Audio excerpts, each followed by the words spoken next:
Good afternoon. How are you? I am fantastic. I'm tired, but I'm good nonetheless. Um, Me too. And we're live. yeah. So How was your week? go ahead. Let's do the I was gonna pleasant. ask. Let's do the pleasantries first. Concrete, like, forget all that. I'm ready to hop No, right no, no, no, in. no. I like to exchange pleasantries first, so that's good. What were you saying? How has my weekend been? Yeah, how was your weekend? It was okay. I am tired. I need a break. So, um, my weekends always go by so fast because I work the entire weekend. But aside from working, I did like some last minute Christmas shopping. Like I had my girls out of the way, but I was indecisive about what I was gonna get my fiance. So his big gift, which we're not supposed to be celebrating, but I am. So I got his big gift, and then I got just some like miscellaneous gifts for Secret Santa and my boss and little stuff like that. So pretty much got everything out of the way aside from my Christmas Day menu. But how has your weekend been? Well, everything was good up until I discovered somebody hit my car. Oh, when And did I that just, happen? it happened last night. I left my car parked at one of my friends' houses. We went to a Christmas party last night, Hmm. and I left my car parked at their house. But how we pulled in their driveway, so it was like enough room for like they have like a driveway where multiple people can drive in, Hmm. but I parked to give a person enough room so the person can back out. Hmm. And yeah, honey, they hit my bumper, but it's not badly damaged. Thank goodness. But did they even let you know though? That's kind of like Heck no. No, now it that's just didn't. trifling. Very much So do you know so. who it was though? I have a suspicion, but I can't prove it. So Was there any paint transfer? no. Oh, Just a that's little. just trifling. Girl, Yeah. I'll be going around them trying to see if they got any damage to the same exact spot. Like, cause that is just downright trifling. Which you could file a claim under your I uninsured think I'm not motorist if even you gonna file a claim because the last right. time I filed a claim, my insurance shot up. But I'll just probably have the same person because I had a little ding up before where somebody hit me, and Hmm. it's like I've gotten hit twice this year, and I haven't been in the car. Isn't that crazy? Oh my Well, gosh, within a yeah. year, not It's this year, but annoying within a year, more than anything, and I child. haven't been in the car, and it's been yeah, it really is. Wow. So yeah, other than that, I haven't done any real Christmas shopping because my son will be with his dad for Christmas, and he leaves on Hmm. the 19th. So I don't have to do his Christmas shopping until after the fact. So I'll catch sales after the That's kind fact. of convenient though, like Mhm. to be able to shop after Christmas It when really they is. dropping all the prices of everything, child. Oh my gosh, that's bomb. Yes. Yeah, truly. Yeah. So I'm So ready for it to that's be over. Like you know what it was this year to me, Christmas. Like I feel like it snuck up on me, which I usually like start my shopping early, and because I do like a Christmas savings, so I have my money and ready to shop, and I just kind of start shopping probably like in October because it was so warm up until like the end of October, it felt like it was still summer, and I'm just like kind of chilling, so. What's the weather like there now? Today is beautiful. It's like 60 degrees today, but it has been cold. It's been chillier lately, but today is nice. Okay, we're dealing with about the same. I think it's probably going to get up to about 70 today. Oh wow, that'll be Yeah. real nice, child. Really nice. So, about this topic though, what's the actual Yes. topic of the stream, excuse me, if we want to start off with that. You always mess me up when You you know ask why? me Because I that. because I can't go in and out, because you can just tell what the topic is about though, I guess. Because I Okay. can't go in and out because I'm not at home. I'm on the go, but I can't go in and out because then I won't be like, it messes up my sound for some reason in StreamYards. If you go out and go Yeah, into it kind of YouTube, gives you static. right? Yeah. So I can't, Well, but we'll just the talk about name, the gist. no, I got it. Okay. The name of the topic is Are Black Women Ready to Survive Without Black Men? What do you That's an think? interesting topic. And how did you, because you came up with this topic. So how did you come up with this first off? Very interesting. Um, so I have been visiting a couple of manosphere places, Hmm. within the manosphere, and to hear the way that men are talking about Black women, how they're discouraging marriage, how they're Hmm. discouraging messing with single mothers, how they're basically encouraging using women as masturbation vessels and getting the fuck on. Kind of, it's really Say that. kind of alarming. And so, Hmm. as I started to look at it, and I'm like, okay, if we're not getting married, if we don't really have the men, if we're the single mothers, what's that going to look like down the line? And here's the topic. You there? Okay, y'all know Concrete's janky ass song goes out. So, it's really wanting to look like, what does that Yeah. look like long? Okay.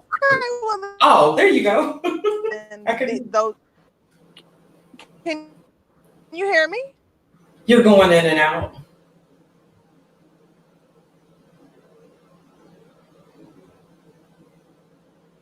Okay. So,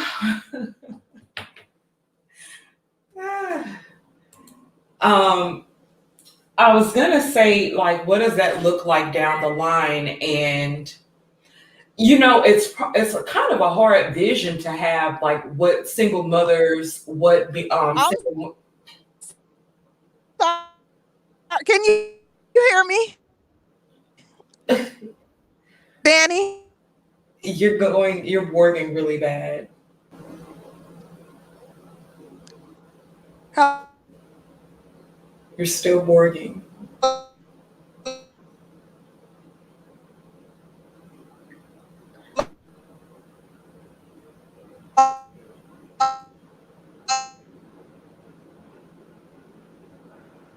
Okay. I'm pretty sure she'll be back.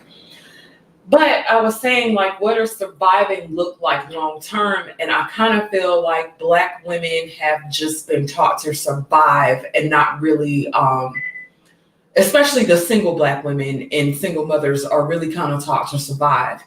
And it's a living from paycheck to paycheck to, you take care of your kids, you go to work every day, and you might have some enjoyments in life. And I'm not going to say the single Black mother or the single Black woman doesn't have any enjoyment, but long term, like, what if we're saying that our children are, like, the girls are becoming more masculine, the boys are becoming more feminine?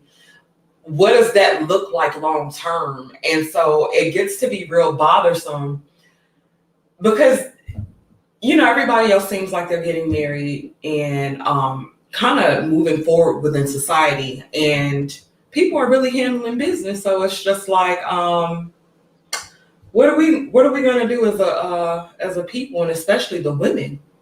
And so let me get out the notes, child. Let me speak to some of y'all before she comes back. What's up, LAR? What's up, Benjamin D'Souza? What's up, Leo Anthony? What's up, Thurman? Who else did I miss? Hey, Naima. Hey, Third Degree Burns. Hey, Water Sniper. Hey, honey. I think I got all y'all. What do y'all think of the topic so far?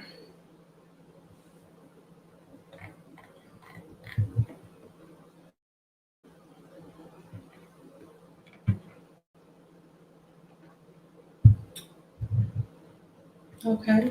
Nobody? It's a little awkward. Um, hmm.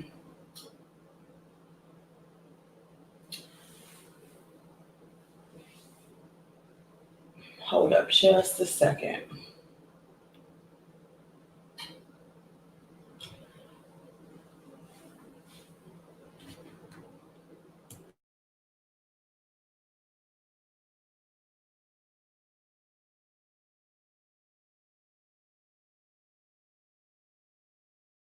Okay, she'll be back in just a minute.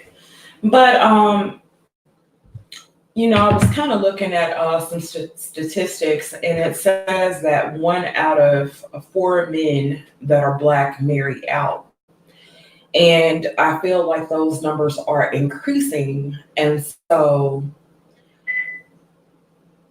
I'm just wondering, like, if our men are starting to marry out at increasing levels, then what's to come of all of this? You know? Um, and sometimes it seems like I hear a lot of black women say that they don't care about us marrying out. I don't.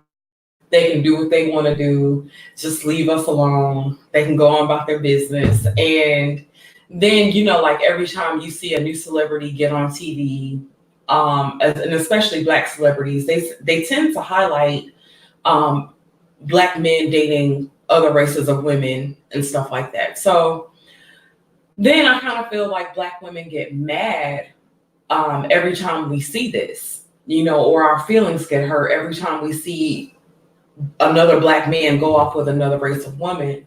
And it's like, are we being honest with ourselves when we say we don't care about who black men date? Um, Wait, there she goes. I think. Let's see.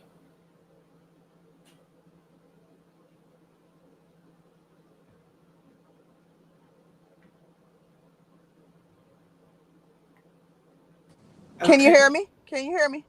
Yeah, I can hear you Oh now. my gosh, that was like the worst. I don't know what, and it's not my phone. It's because like where I live, it's a rural area that I have to drive through, and it's like it was there wasn't any servers, so I couldn't log back in. So I'm so sorry about that. That's all good. Did you hear anything that I was talking about, maybe? No, like I was hearing you, so I'm like, okay, it was my fault because I'm like, well, let me leave out and see if because I was talking, but you couldn't hear me. So I said, let me leave out and see if I can come back in and if it'll be better. And then I couldn't get back in. Okay. Basically, I had started talking about celebrities. Every time we see a black male celebrity, they're showing him with or other race of woman. And I was Mm-hmm. saying that one in four black men have dated outside the race or have married outside the race within the last decade or so. Mm-hmm. So I'm saying, what does this look like long term? If more of our men are marrying out, what does that look like long term? For black women. Yes. That's an interesting, well, that's a good question. And, I don't know. To me, what it should, I mean, and I don't speak for all black women because I seem to have a unique perspective on things. But to me, what it should mean is it should be alarming to us. And it should mean that something is going on and it should cause us to dig a little deeper and go below the surface to figure out what it is and try to find a solution because I'm not ready to give up on black men. I would never, I don't think that I could ever get to the point that I would advise women to say F black men and, find you someone that's non black. Yeah. Then have you ever heard that black women are the least desirable, like on these dating sites and stuff like that? Have you heard that before?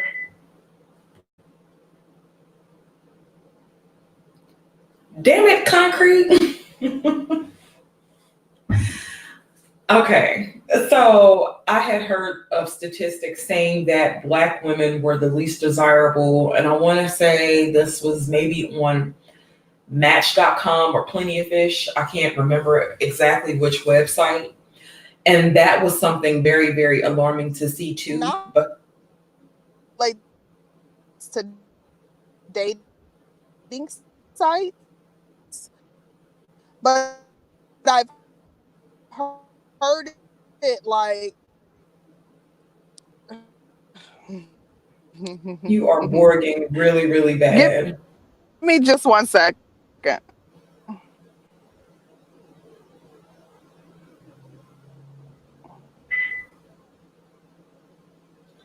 Um, but yeah, like 1 out of 4 is dating out, and they're saying that black women are the least desirable.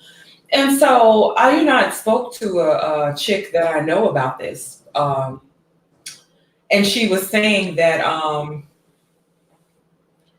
yeah, I think I'm gonna drop the link in the chat because concrete is killing me right now. Can you hear me? Yeah, I can hear you, girl. Girl, I mean, I work 7 days a week, so there's never going to be a time that I'm just sitting still. So I'm traveling, but I'm like close to my house. So the bad connection will be over in a second. But I was hearing what you were saying. Now, I wouldn't be surprised. And to me, it means nothing to it. Like if Match.com said that, because I don't think that there's a high percentage of males seeking black women that would go to a source like Match.com. Now, I would be surprised if it came from Plenty of Fish, but I mean, I take that stuff with a grain of salt. Like, I've heard black men tout those same statistics and say that black women aren't desirable. However, black women are dominating in every beauty competition in the world right now, like every single one. You know what I mean? So, either somebody's lying.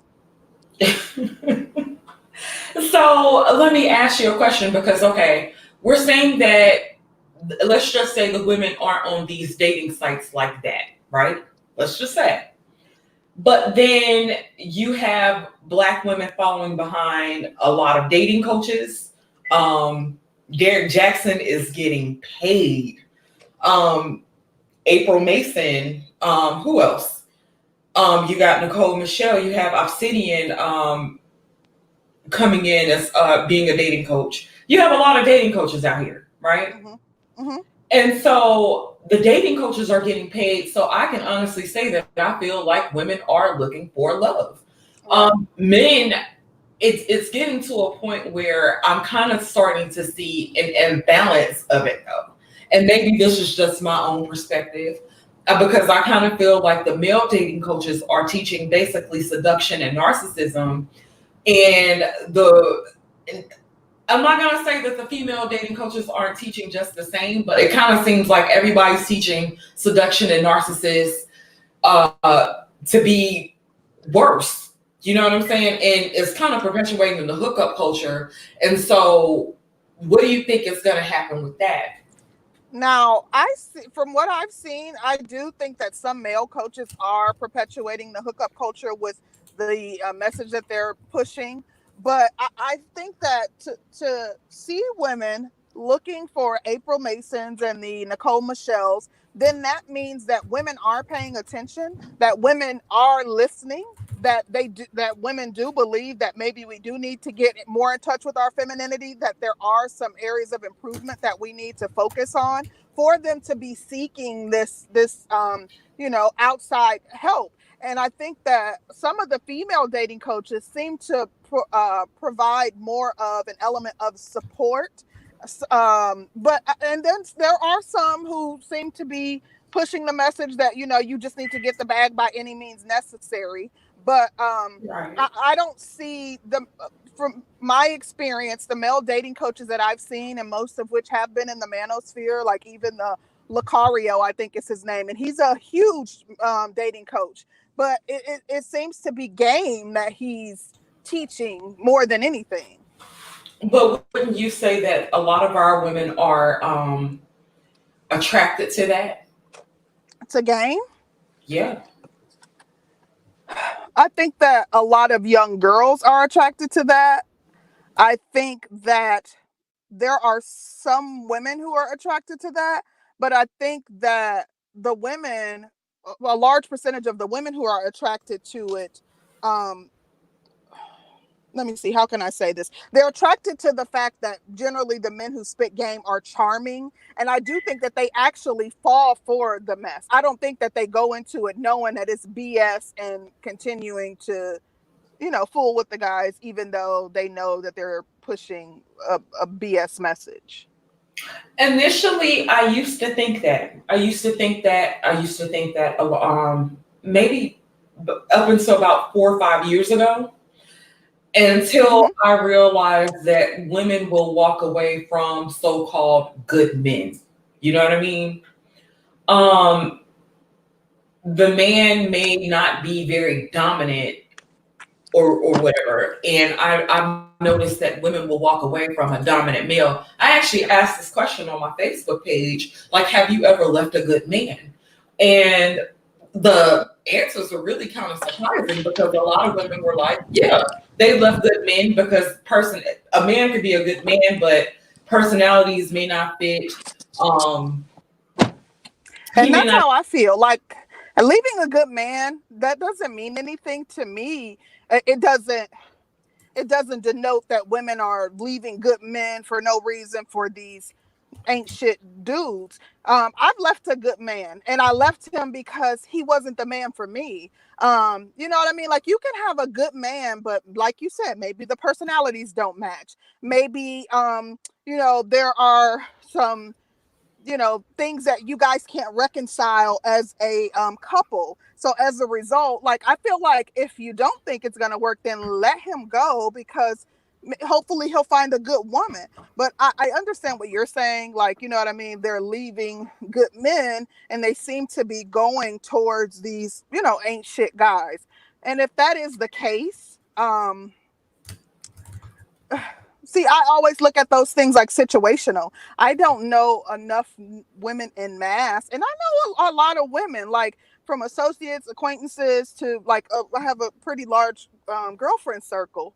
Um, but I don't know what. Like, I can think of a few examples in my friend group who like either play guys or who will pass over the good guy for a guy with the BJC and all that stuff. So I can think of a few examples, but I don't see it commonly. Do you? Actually, I'm starting to see it more so now than I've ever seen it. Mm. But we'll get back into it. Let's welcome LAR to the show. Hey, LAR, how you doing? I'm good. How you ladies doing? I'm doing good. I'm doing good. A little tired, but I'm good. I I can't understand. hear LAR. Can you hear me right Is now? he talking? Yeah. Yeah. Okay, I'm home, so let me leave out and come back in, and maybe that I don't know why I can't hear anything he's saying. Sometimes that happens It's when the Roger StreamYard. report comes on. Okay, let me leave out and come back in then. Okay. Okay. All right. LAR, how's your weekend going so far? I am so tired. But it's good. It's good. I figured um y'all could just ask away and I'll say it. Now, some things you might understand, some things you might not. I can't speak for the entirety of the men, but um just add as much to the discussion as you would like. Okay. Okay. So, what do you think that it will be? What do you think the future will look like for Black women if Black men continue dating out?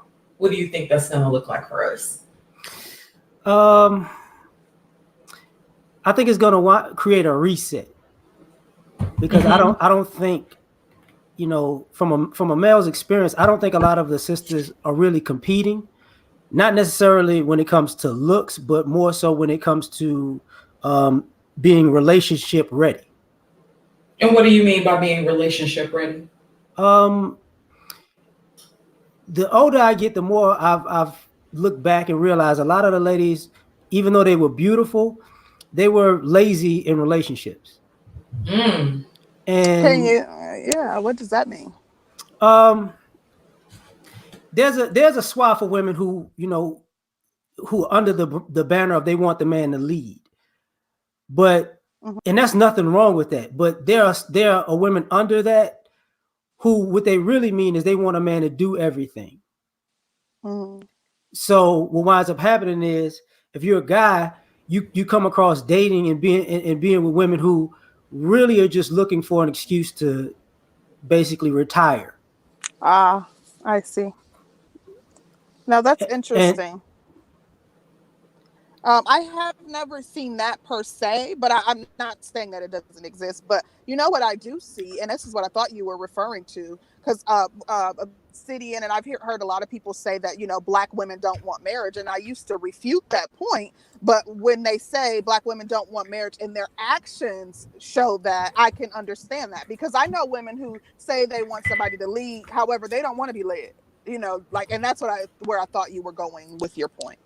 That's actually part of it. It's you want a guy in a leadership position so he can do all of the things that can take care of you while you do whatever you want to do. Yep. And you know, that's the elephant in the room for a lot of men, because I'm not saying all of the men are relationship ready either. But when it comes to the guys who are, they have a very different outlook of the women than the guys who are just playing the field. So, okay. With the guys playing the field, do you feel like women are more so attracted to that versus the guy who's really, really ready? Absolutely. Absolutely. And where do you think that comes from? Because now, I mean, I've seen that, and I'm not going to say that I have not. But what is it about the guys that are playing games, if you have an idea as to what it is, that women are attracted to versus the guys who are actually ready? Games. They're attracted to games. Like, you know, you don't want to be with somebody who's ready for a relationship if you're not ready for one. You want to be you want to have the same freedom to play the field and play the games like everybody else. So, you know, what men are trying to say is being a player or playing the field is effective at getting women. And you can get a lot more women playing the field and being a player than you can being ready to settle down. Because the women like that. I have a interesting take on it.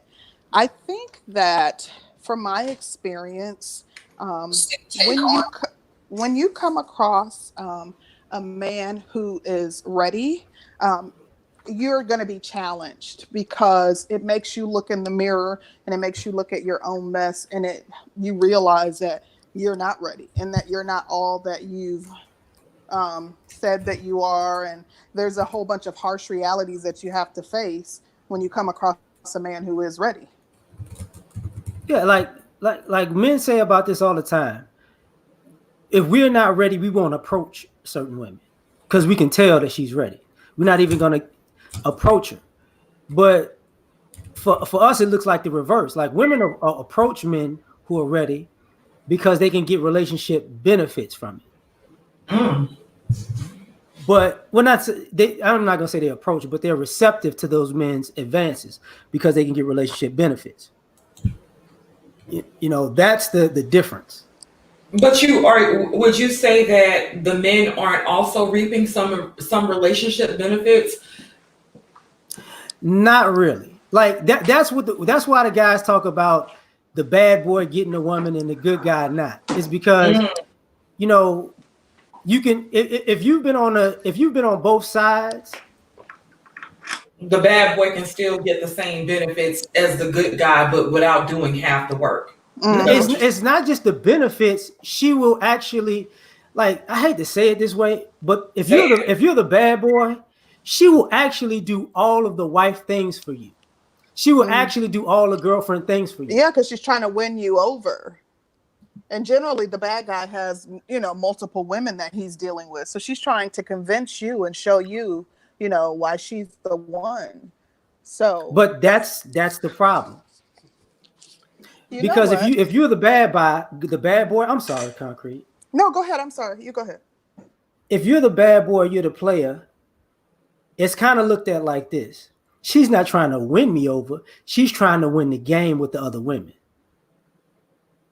Oh. So that's why you can keep playing.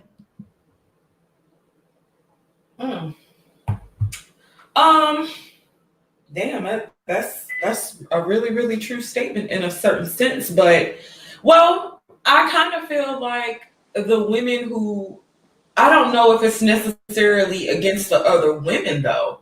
But then at the same time, I don't know a lot of women who've gotten the player and have been satisfied with that either. You know what I'm saying? Like I know women who dated players, dated them, and I mean have wasted years on top of years with them. But when they finally get the guy, it's almost like there's no real satisfaction there because he turns into the guy that they didn't want, so to speak. You know what else though too? When you're dealing with the guy who has it together and he's ready, not only will you be more challenged, but also their standards, like they have a high level of standards and they're going to hold you to it. Like they ain't dealing with your mess. Like they know that they're valuable, so they're quicker to, like, you know, cut you off, or, you know, they understand their self-worth and they know that they're few and far between, so they're not going to stick around if the situation doesn't benefit them.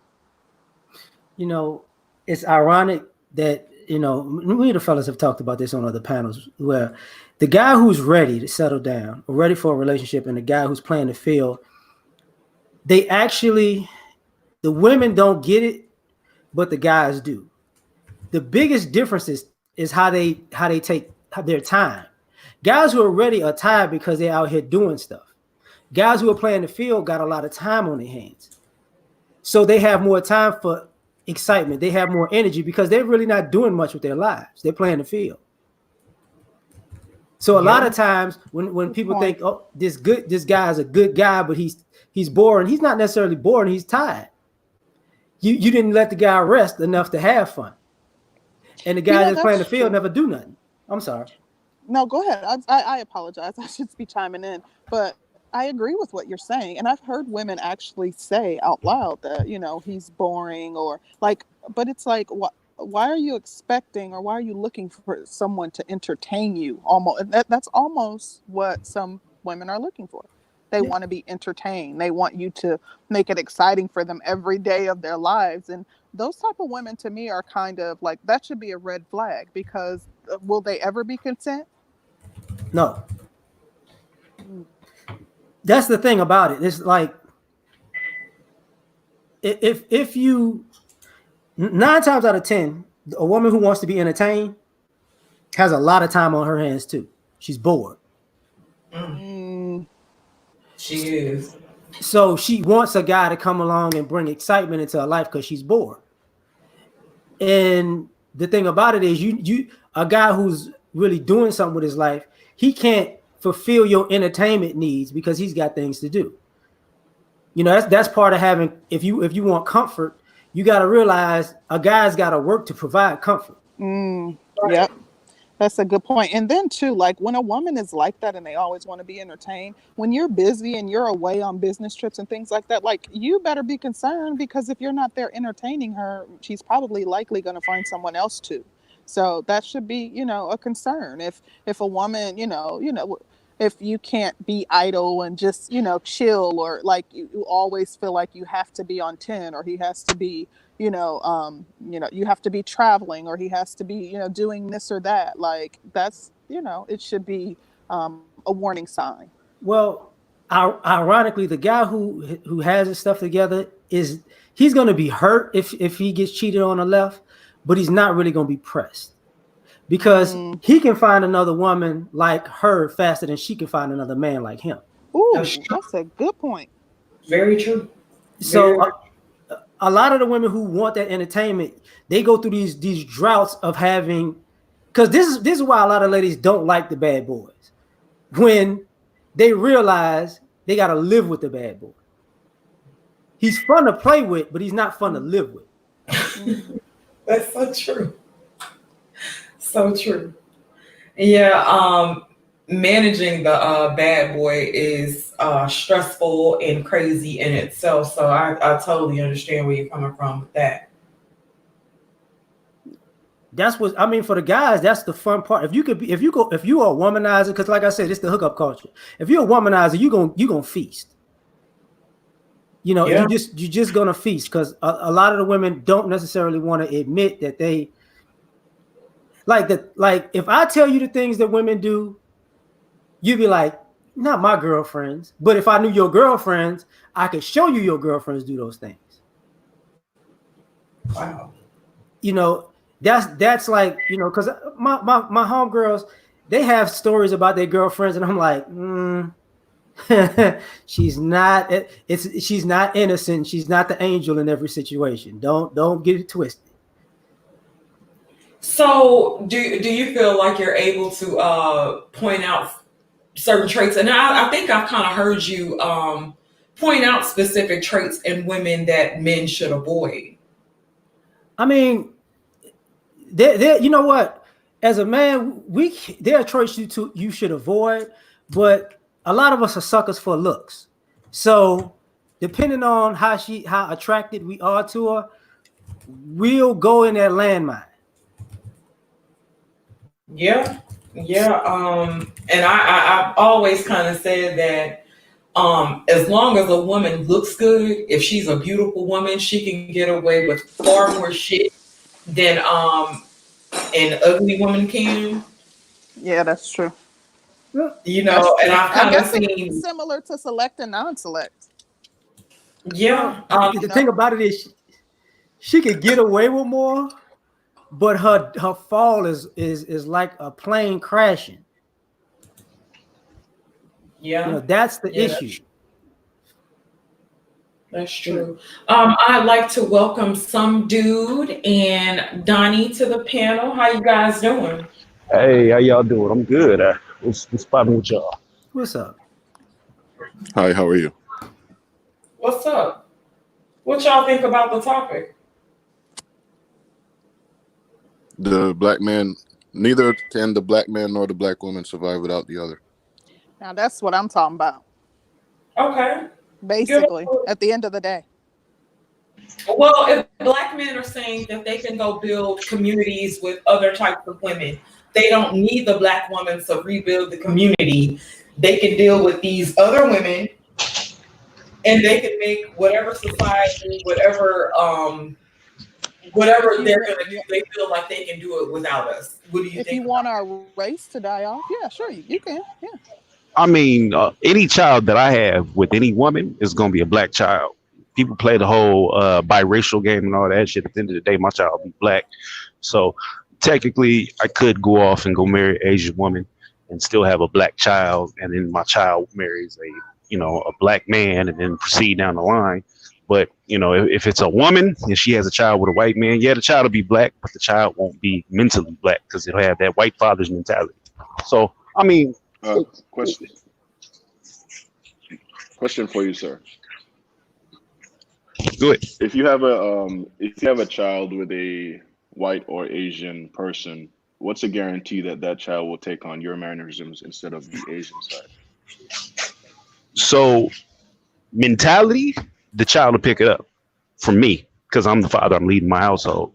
So the dynamic of the household is going to be based off of me. My wife is going to have to act in my mannerism, everything will run off of me. So it's more likely that the child, granted, child could pick up, his mother's mannerism, but it's going to be more likely that it's going to take after me because I'm running the household. Can I interject on something when it comes to that? Go ahead, Eleanor. A lot of times when people date interracially, not even interracially, but in the different culture in Black America, a different culture from Black America to a Black person from somewhere outside of America. A lot of the times we immerse ourselves in their families and not the other way around. So the kids wind up really taking on the other culture, not ours. If you're dealing with a white person, you're normally closer to white people. You're dealing with an Asian person, you're normally closer to Asian people. You're dealing with Hispanic people, you're normally closer to Hispanic people. So that's interesting. So I'll say it's a counterbalance to that. My missus is English. She's British. She's Nigerian born British. We're more with my side of the family than anything. So that's why I said, you run with me, you run on my household. You don't probably run with my mannerisms and everything else. I get Because you you closer saying to my down, end, right? but I'm guessing y'all both in America. I'm Yeah, we're guessing. both in America. Yeah, her family's Yeah. here too. Okay. Got you. Because Yeah, her family moved here before she did. So she was the last one over here. got you. Because normally I see it all the time. Okay, so You got it, bro. the reason why I said that is because all right, so we're not gonna compare African American and African British, I guess. We're gonna compare. You said Asian woman, or I said a white woman. Um, let's face it, guys. I keep it 100. We don't have a good reputation in this country, right? And we are pretty much seen as the bottom of the barrel. So now, if you go have a child with a white woman, 9 times out of the 10, they're gonna go with the side that's doing better, and that's why I said that. Mm. Okay. I'm gonna give you a caveat on the we're at the bottom of the barrel thing. It's not if you got your stuff together, we're not at the bottom of the barrel. Right. The thing about it is a lot of times it's not the guys, it's normally the guys who got their stuff together that are more so dating out and making families. So the families probably don't like black people per se, you get what I'm saying? But when if you look racially, there are a lot of other great groups of people who just don't have it together. We give everybody this assumption that they got it together, but if you're around them enough, you realize they don't. Right. That's really true. Yeah, very good point. But and I'm thinking he's talking about as a group. Of course, there are sects that have it together, and there are different elements of our people who have it together. But collectively, I think that most everybody in our society views us as having it together. That's the crazy. Like the older I get, I start noticing certain things. Like we don't look at white failure. We don't look at Hispanic failure. We don't look at Asian failure. No. And we don't look at Middle Eastern failure. We just assume that everybody that we're the poster child for that, and we never bring up Native Americans. No, we never talk about other cultures' failures. That's absolutely true. Absolutely true. But we don't. It's not so much that we don't think about it. The fact is that there's a machine that works continuously to highlight our failures in the media. We're only portrayed as the criminals. If you turn on the news, you're not going to see a bunch of white criminals. You're going to see a bunch of black criminals. I mean, we have a whole system that works to make us look bad. So it's not so much that, I mean, if we take the ego out of it, the truth of the matter is everybody looks down on us in this country. It is what it is. Yeah, they do. So going back to my original question, as a matter of fact, there was someone who wanted me to ask a question in the chat. Okay, so Ray Alexander says, black women upset that it is the highly accomplished, high-income black men who are actually leveling up and dating and marrying top-tier women? And let me just answer this, because I would say that, of course, I would prefer to see black men with black women. That's my preference.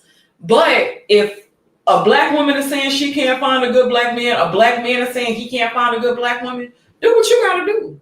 At the end of the day, it's your life you have to live. I don't live your life. I don't walk in your shoes. I can't tell you what journey you should be on. If you feel like a white woman is going to do it better for you, do it.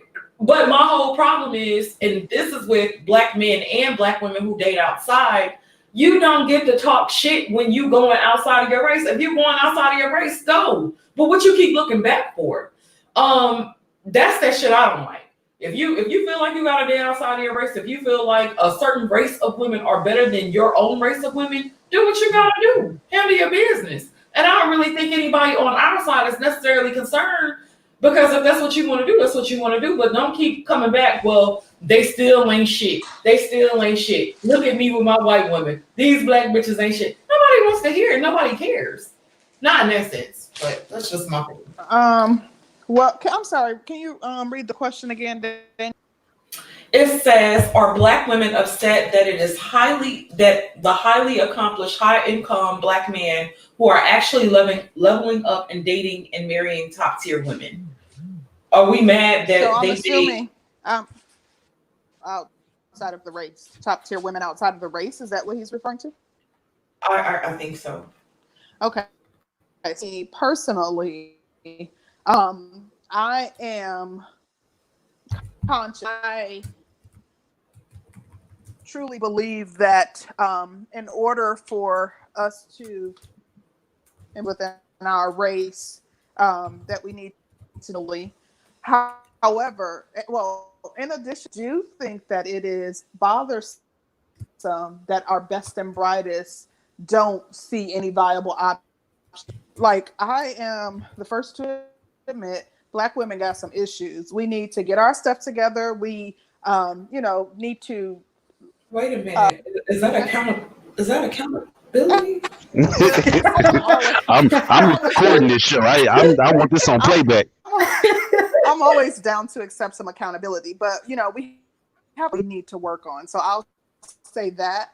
However, I refuse to believe no viable options within our race. That there are no good women within our race, just like I refuse when I say that it ain't no good black men. Like, I absolutely shoot that down, and I know that it's a lie because I know too many of them. You know what I mean? So yes, I think it's bothersome. Mad? No, like that mad is like I have to have some sort of personal stake to be mad. But so I'm not mad. I guess a little bothered. I think that it saddens me more than anything. Well, okay. So can I say something about something you said there? Okay, so if you ask men, like let's say black men in this case, what's a good black woman?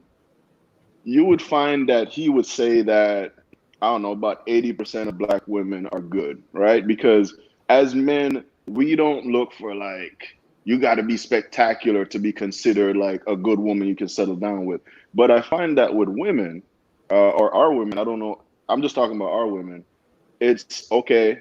For him to be a good black man, he got to have this size member. He got to have this size bank account. He got basically like the top 10% of black men is what they would consider to be a good black man. Everybody else ain't shit. So if you have that kind of outlook on your men, then there's a problem right there. So you're saying that the standards are too high? Well, I'm not saying that standards are too high. All right. Women are programmed to look for the top men, correct? Right. Okay. There's nothing wrong with that. We're hypergamous by nature.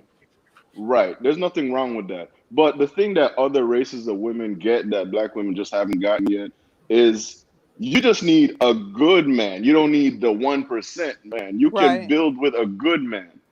Because I agree, and I've kind of heard that sentiment being echoed or maybe being voiced in different ways. So I agree. However, if you notice, though, I'm not sure how familiar you are with the manosphere, but a lot of the men in the manosphere, a lot of the content creators seem to be hell bent on ruling out women too. That's not just a woman thing where we're trying to rule out men. Men are now trying to rule out women. I've heard men say that they think maybe 20% of black women are good black women. Like that, they kind of are starting to have the same take.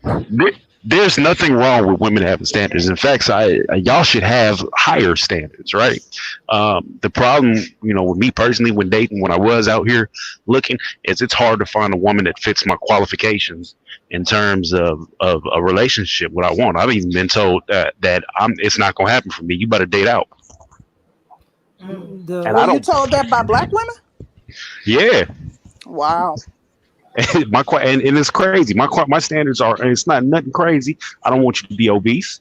I'm not a fan of hair, weave, and no kids. And that was it. They was like, That you ain't. seems very reasonable.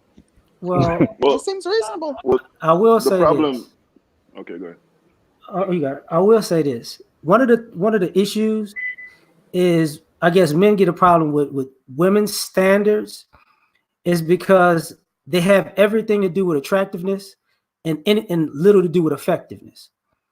Like a lot of times you can get a top tier man, but being a top tier man doesn't mean you look a certain way. And that's the part that the guys are really trying to let. Like, if you look at men, would you think of the top tier of men in general? All of them are not going to be 6 feet tall. All of them are not going to be muscular. All of them not going to be in shape, and all of them are not going to be super attractive. The top tier man is going to look. They're going to have a range of looks. But So LAR. this ideology, use up. I But don't think LAR. women have the right to want a 6 foot dude with an 8 inch, 9 inch, 12 inch dome, and he make $100,000 a year. They just have to realize it's not a whole lot of those dudes. Yeah, So and you're going to be one of many. right. So you have to be under the understanding that if you want all the whole package and that's all you're willing to accept, you might end up alone. No, I But get that, but you like you got it.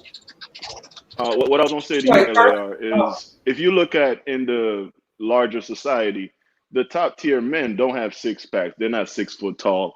Yeah, you look at the Mark Zuckerbergs, you look at the Jeff Bezos. Those are the top tier men, and what you see is that those guys can get any woman they want, and then other people in the society, other women in the society, they'll more likely look for somebody who is somewhere in the middle. Okay, can I build a family? Can I have, will he be there for me? Will he love me? Will he be able to provide for me? Can we build together? They're looking at those things. I think the problem here is not just we have to actually break this up in terms of age range also, because I think in the 20s, the women kind of look more at the six pack and abs and all that stuff. And then when they hit their 30s and up, then they start to kind of think more about More longevity. realistic. True. But That the problem with our women, or let me just say, our culture is that we have adopted stripper culture, and we have made a lot of mistakes in our 20s. And these mistakes, well, I call them mistakes. You would call them children. Um, they are going to they're going to hamper your ability to get that guy who, okay, I don't want any kids. Like my man Donnie said, I wanted to have a certain shape. I don't want to have any kids. Now he's looking for a woman early 30s ready to settle down with, and she already got 5 kids by 5 different dudes. So we kind of, our women kind Right. of, wait a minute. See, I kind of see What a I lot want of with you. no, but I kind of see a lot of y'all bring that up when that's not always the case. But at a certain point, like if a woman is in her 30s and she's nearing 40, she's probably gonna have one kid, 1 or 2 kids. right. I get kind of tired of people kind of perpetuating that. Well, they got 5x5. She got 6x4. She got The this many by that. Bonquishas is that's who Right. they're referring to. Oh, okay, but you understand there's no difference between 1 kid and 5 kids, in my opinion, if I don't want to raise kids at all. Yeah, that's a personal thing. There is a difference between 1 kid and 5 kids, but for you, you're saying whether she has one or she has multiple, you're not willing to date a woman with children. I mean, I'd play around, but I can't settle down with you. Yeah, but I don't feel like concrete. kids. That's why personally The I say standard of if you the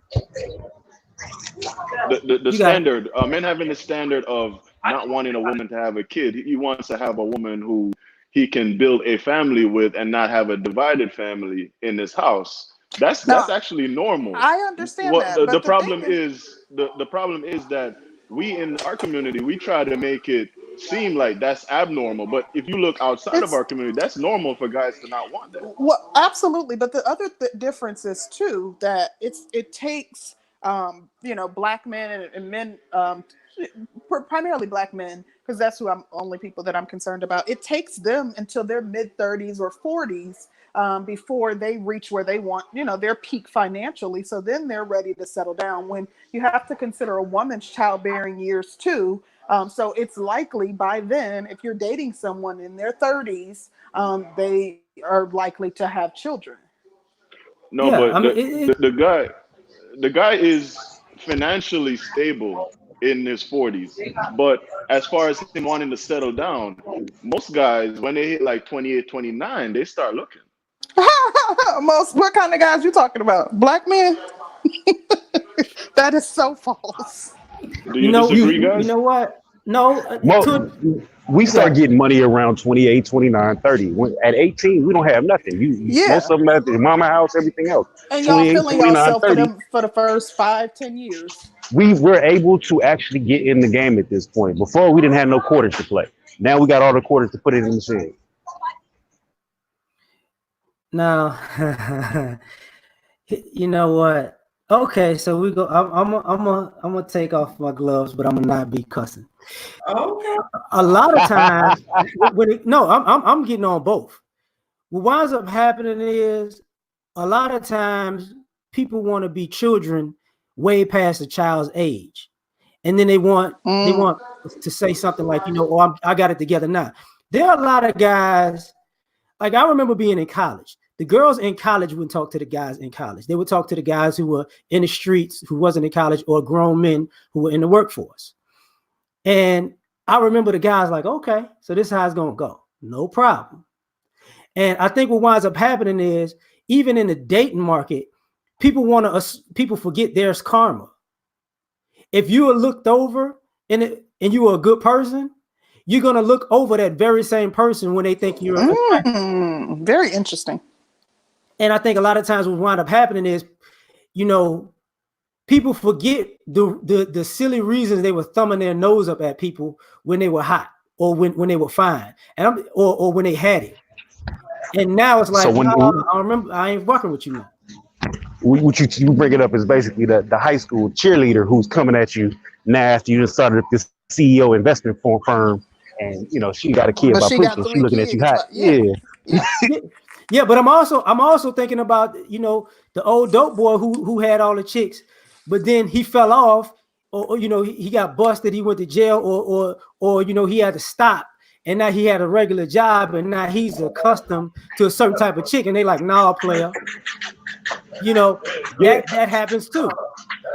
But so the dynamic, LAR, the dynamic I've always learned is.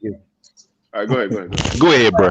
Donnie, and then we'll have something. All right. So basically, the dynamic I've always learned is when you were younger, that's your time to grind, get your money up, get everything together. Because when you're older, all them 20-year-old chicks, they're gonna be old, raggedy looking, and burnt out. Then you replace them with the 20-year-old chicks. So you may not have been able to date the 21, 22, 23-year-old when you was that age. When you hit 27, 28, that's when a lot of them dudes is dating them younger women. All right, so to kind of a lot of the women don't have this. To kind of piggyback on that and to kind of touch on something LAR said, I remember when I was working, it was a pretty decent job. I was getting paid pretty good money, right? And that job where females they're making the same amount of money that I was making. And I remember a comment that one of the black females said. Well, they're mostly black, and she said, blah blah blah blah blah. This guy who also works there, he can't do nothing for me. He makes what I make. So I'm thinking to myself, okay, I thought, well, that means that I ain't shit, because I thought I was making pretty decent money. But she was looking at the dude who makes more money than her to get with, which to me didn't make any sense. So but that's because we're hypergamous and she wanted to date up. So yeah, but at what point? But that don't mean she should be looking down her nose at somebody. Yeah, but at what point? At what point does that become? Okay, that don't make no sense what you're saying, because we can both put our money together and have a good life, but you looking elsewhere where you probably can't get into. Well, I think that, there's a lot of confusion surrounding that topic. And you hear people saying, like Donnie is saying about women, there's nothing wrong with women having standards. And I agree with that. But, and then people talk about, because women are dating down and, the women, as opposed to looking for somebody who has it together, like forever. Black women have been told that, black men, because, there was decades where the white man was allowing us to get ahead, but wasn't allowing brothers to get ahead. So we were taught not to judge a brother as long as he's a hardworking brother, because he is making less than you, or he has a job doing, manual labor, and you can, you may be in corporate America. But now, it seems to be that the tide has turned, and, you're hearing, people making arguments on both sides. And I don't think that there's a right or wrong. I think that, people have to do what's best for them. It's gonna get interesting because I'm gonna touch on something you said, Concrete, but I'm gonna say this first. When it comes to hypergamy, Black men have an issue with Black women with hypergamy because it's dating up. And here's the problem. We see so many Black women who are hypergamous when it comes to attraction. She wants to date up in attraction. And then when there is no reward from that, then she wants to date up in class. And the guys are looking at it like, nah, we're not playing this game. And when we tell sisters this, they're like, no, that's not true. And that goes back to that. The guy you want, it has to be a certain height with a certain build. So we don't want to say the $100,000 thing. That's a new little talking point in a sense. But if he's that tall with that kind of body, he don't have to make that kind of money. Now, when you go broke dealing with this guy, then you're looking for the guy who's making that kind of money. And that becomes the issue. It's a hot girl summer. I don't understand that though, LAR. What's wrong with learning from your mistakes and saying, okay, I'm not going to do that again? Like, I don't get that. I got you. What's wrong with that is because you're assuming that these women are learning from their mistakes. Oh. That's that same girl who wanted to be hypergamous in attraction, and then she's got this is the whole, and not just Black women, this is the whole female thing, right? Where the whole trope of she wants to screw the pool boy. She's still dating hypergamously when she's meeting men, even though she's got somebody that can make her life comfortable. That's still on her eye.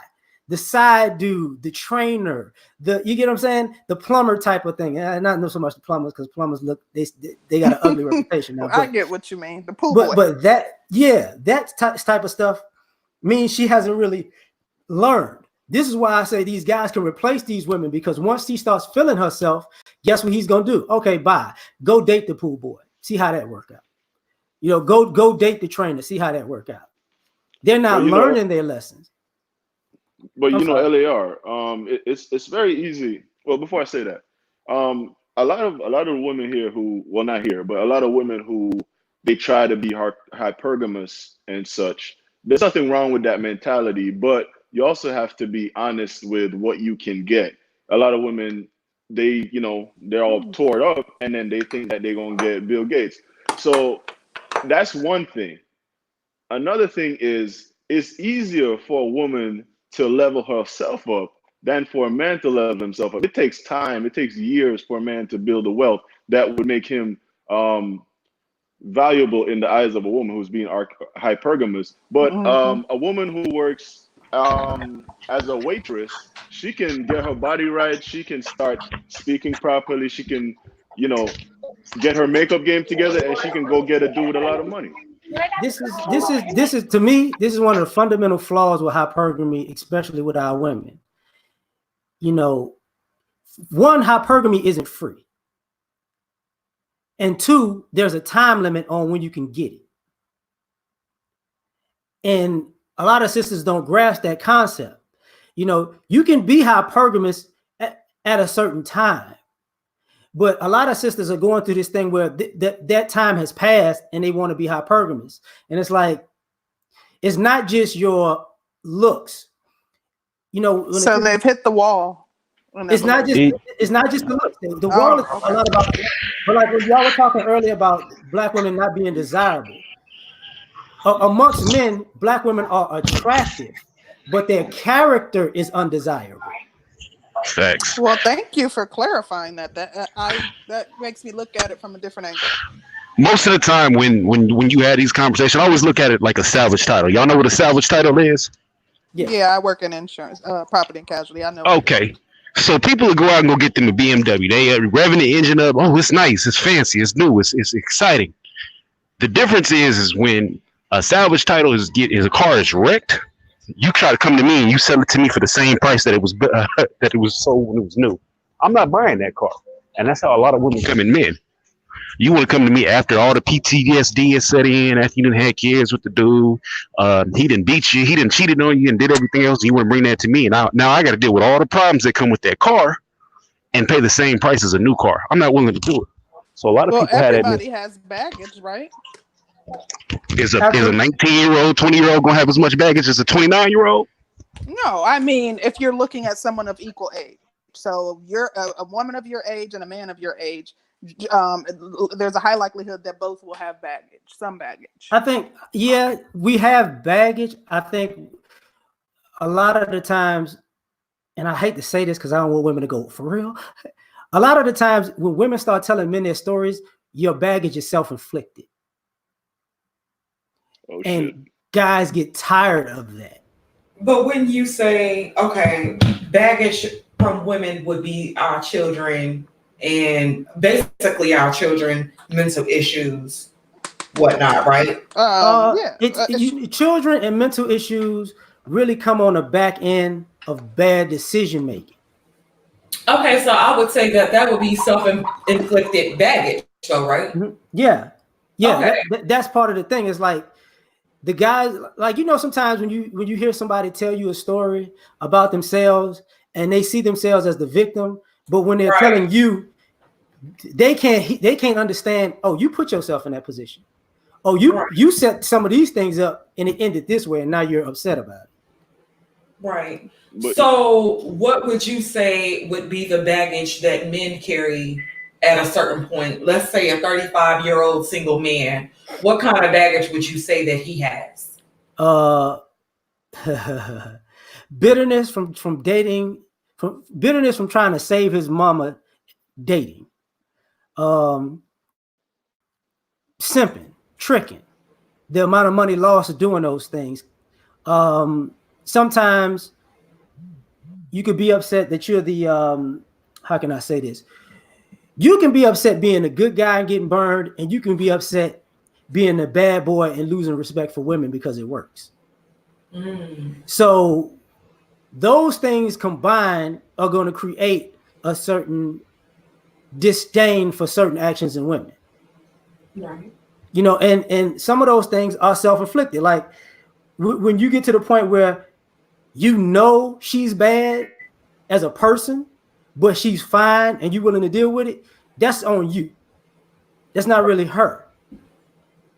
You get what I'm saying? So some of us do that. Absolutely. And then we get mad at the women, but that's not real. And then other times, guys talk just like women talk.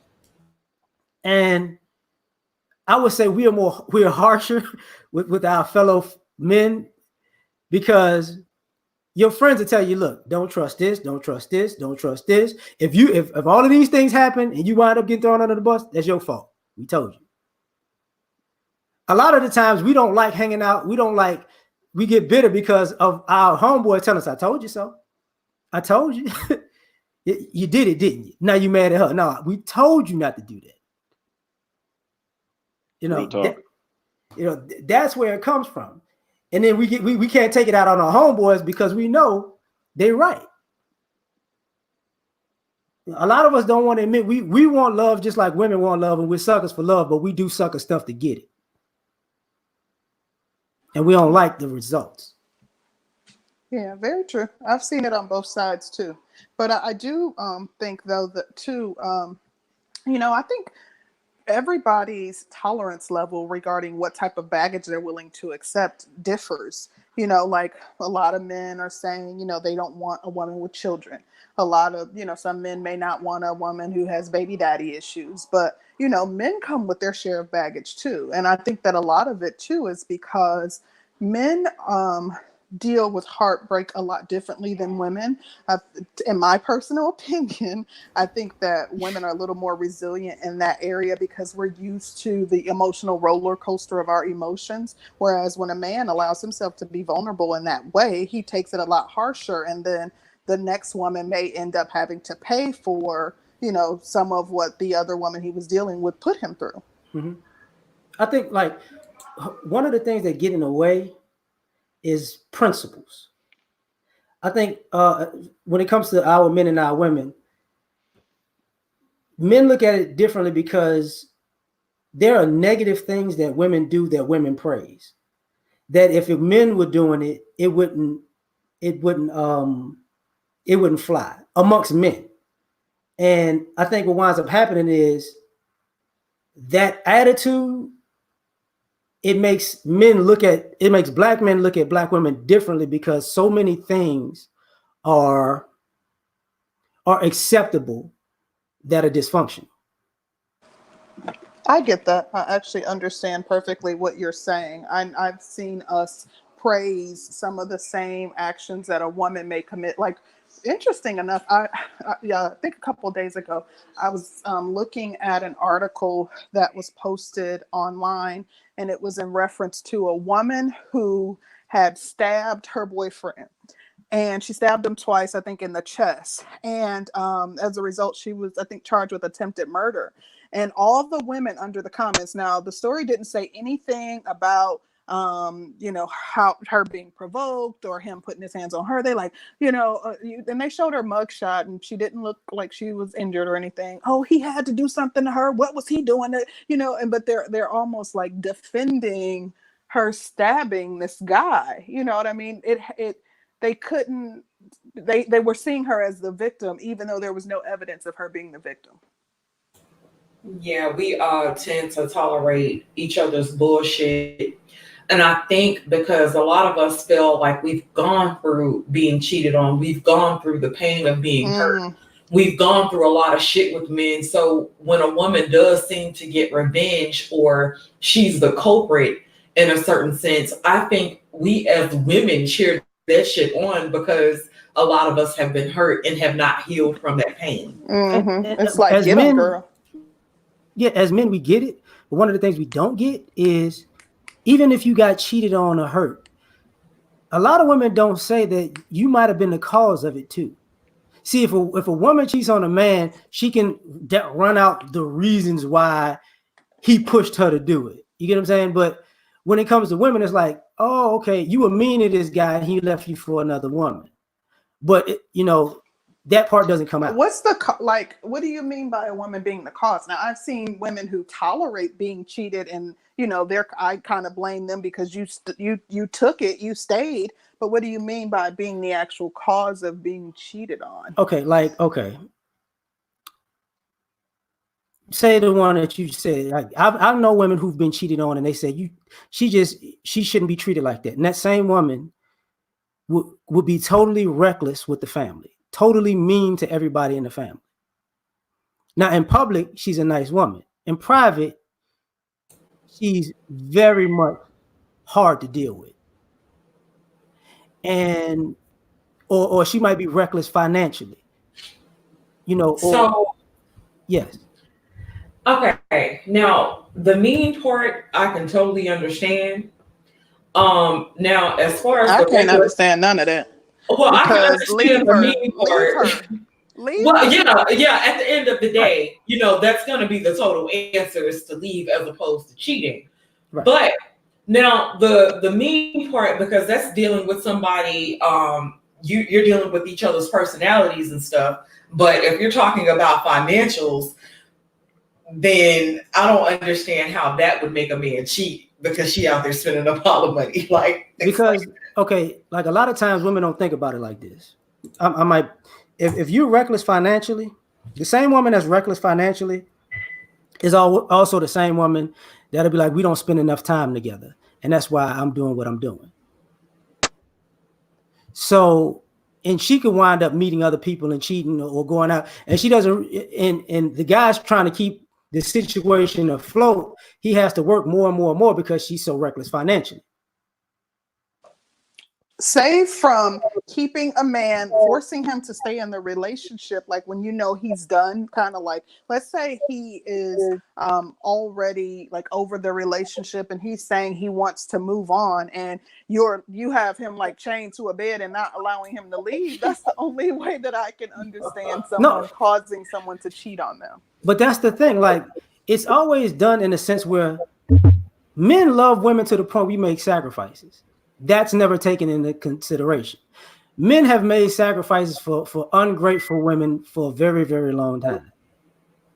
And it could be out of love, it could be out of obligation, it could be out of family in general. But when everybody gets tired, you know, and you got to remember, even when guys aren't married, and you still technically pay a woman, you have to pay out sometimes as far as breaking up a relationship. You know, and this idea, and I hate to say it this way, but it's kind of female arrogance that even in the exit he owes you. Well, in a certain sense, if a woman kind of sat around and helped you build, and men kind of say, okay, I could have did this myself, I could have did that myself, but you didn't. If a woman's kind of sitting around and she's helping you with the day-to-day, she's encouraging you or whatever, but because I'll say that most women kind of feel like they're victims when a man does cheat, as opposed to anything that they've done to cause a man to cheat. You know, most of us feel like victims when we say that we've caused when a man cheats on us, we feel like we're the victims of the situation. And so, I'm sorry. Go ahead. I hate to say it this way, but a lot of time our community has too many narratives about what the men do negatively and what the women actually do in relationships. The women in most relationships with Black men do not help build anything. They'll help take credit for it, but when it comes to things in the relationship, they're not willing to do it. These are not the women that we think about of the 40s, 50s, 60s. These women will say, I helped you build because I was there. So give me some examples of what the 40s and 50s women did that today's women won't do. That's what I want to know, because in my opinion, we would be doing the same thing. She's going to be your supportive helpmate, just the same as a woman in the 40s and 50s, especially if you all have children and have a home and things of that nature. Mm-hmm. But the caveat to that is generally she's also working too. Okay, no problem. Like I was raised by my grandparents. So, you know, those women would do things like, if he's working too late, they'd cut the grass. They might even do sheetrock. They might even do roofing. They'll sew clothes, and they'll cook for the family. When granddad comes home, you know, take off your granddad's shoes. If they can't do it, they get the kids to do it. They'll wash the clothes and clean the clothes. And mind you, some of these things are things that the men would do when they got home. But the women would do certain things like this so he didn't have to exert himself more once he got home from having long days. I know the women who would work and they would actually, you know, put the money for the savings of the family. You know, their money would be family money. You know what I'm saying? Let me ask you a quick question, and then I'm gonna get Obsidian, Fantastic, and Curlin. Let me ask you a question. Okay, with a way a man used to provide back in the day, wouldn't you say that would be a difference? Like the cost of living has gone up. A woman is literally damn near having to work just about the same as the man. Would you say that was a difference now then? No, I would say the difference is American consumption, because the women from back in the day were not spending that much money to get their hair done as regular. They did it on their own. So would you say but wouldn't you say there was a difference in leadership? No.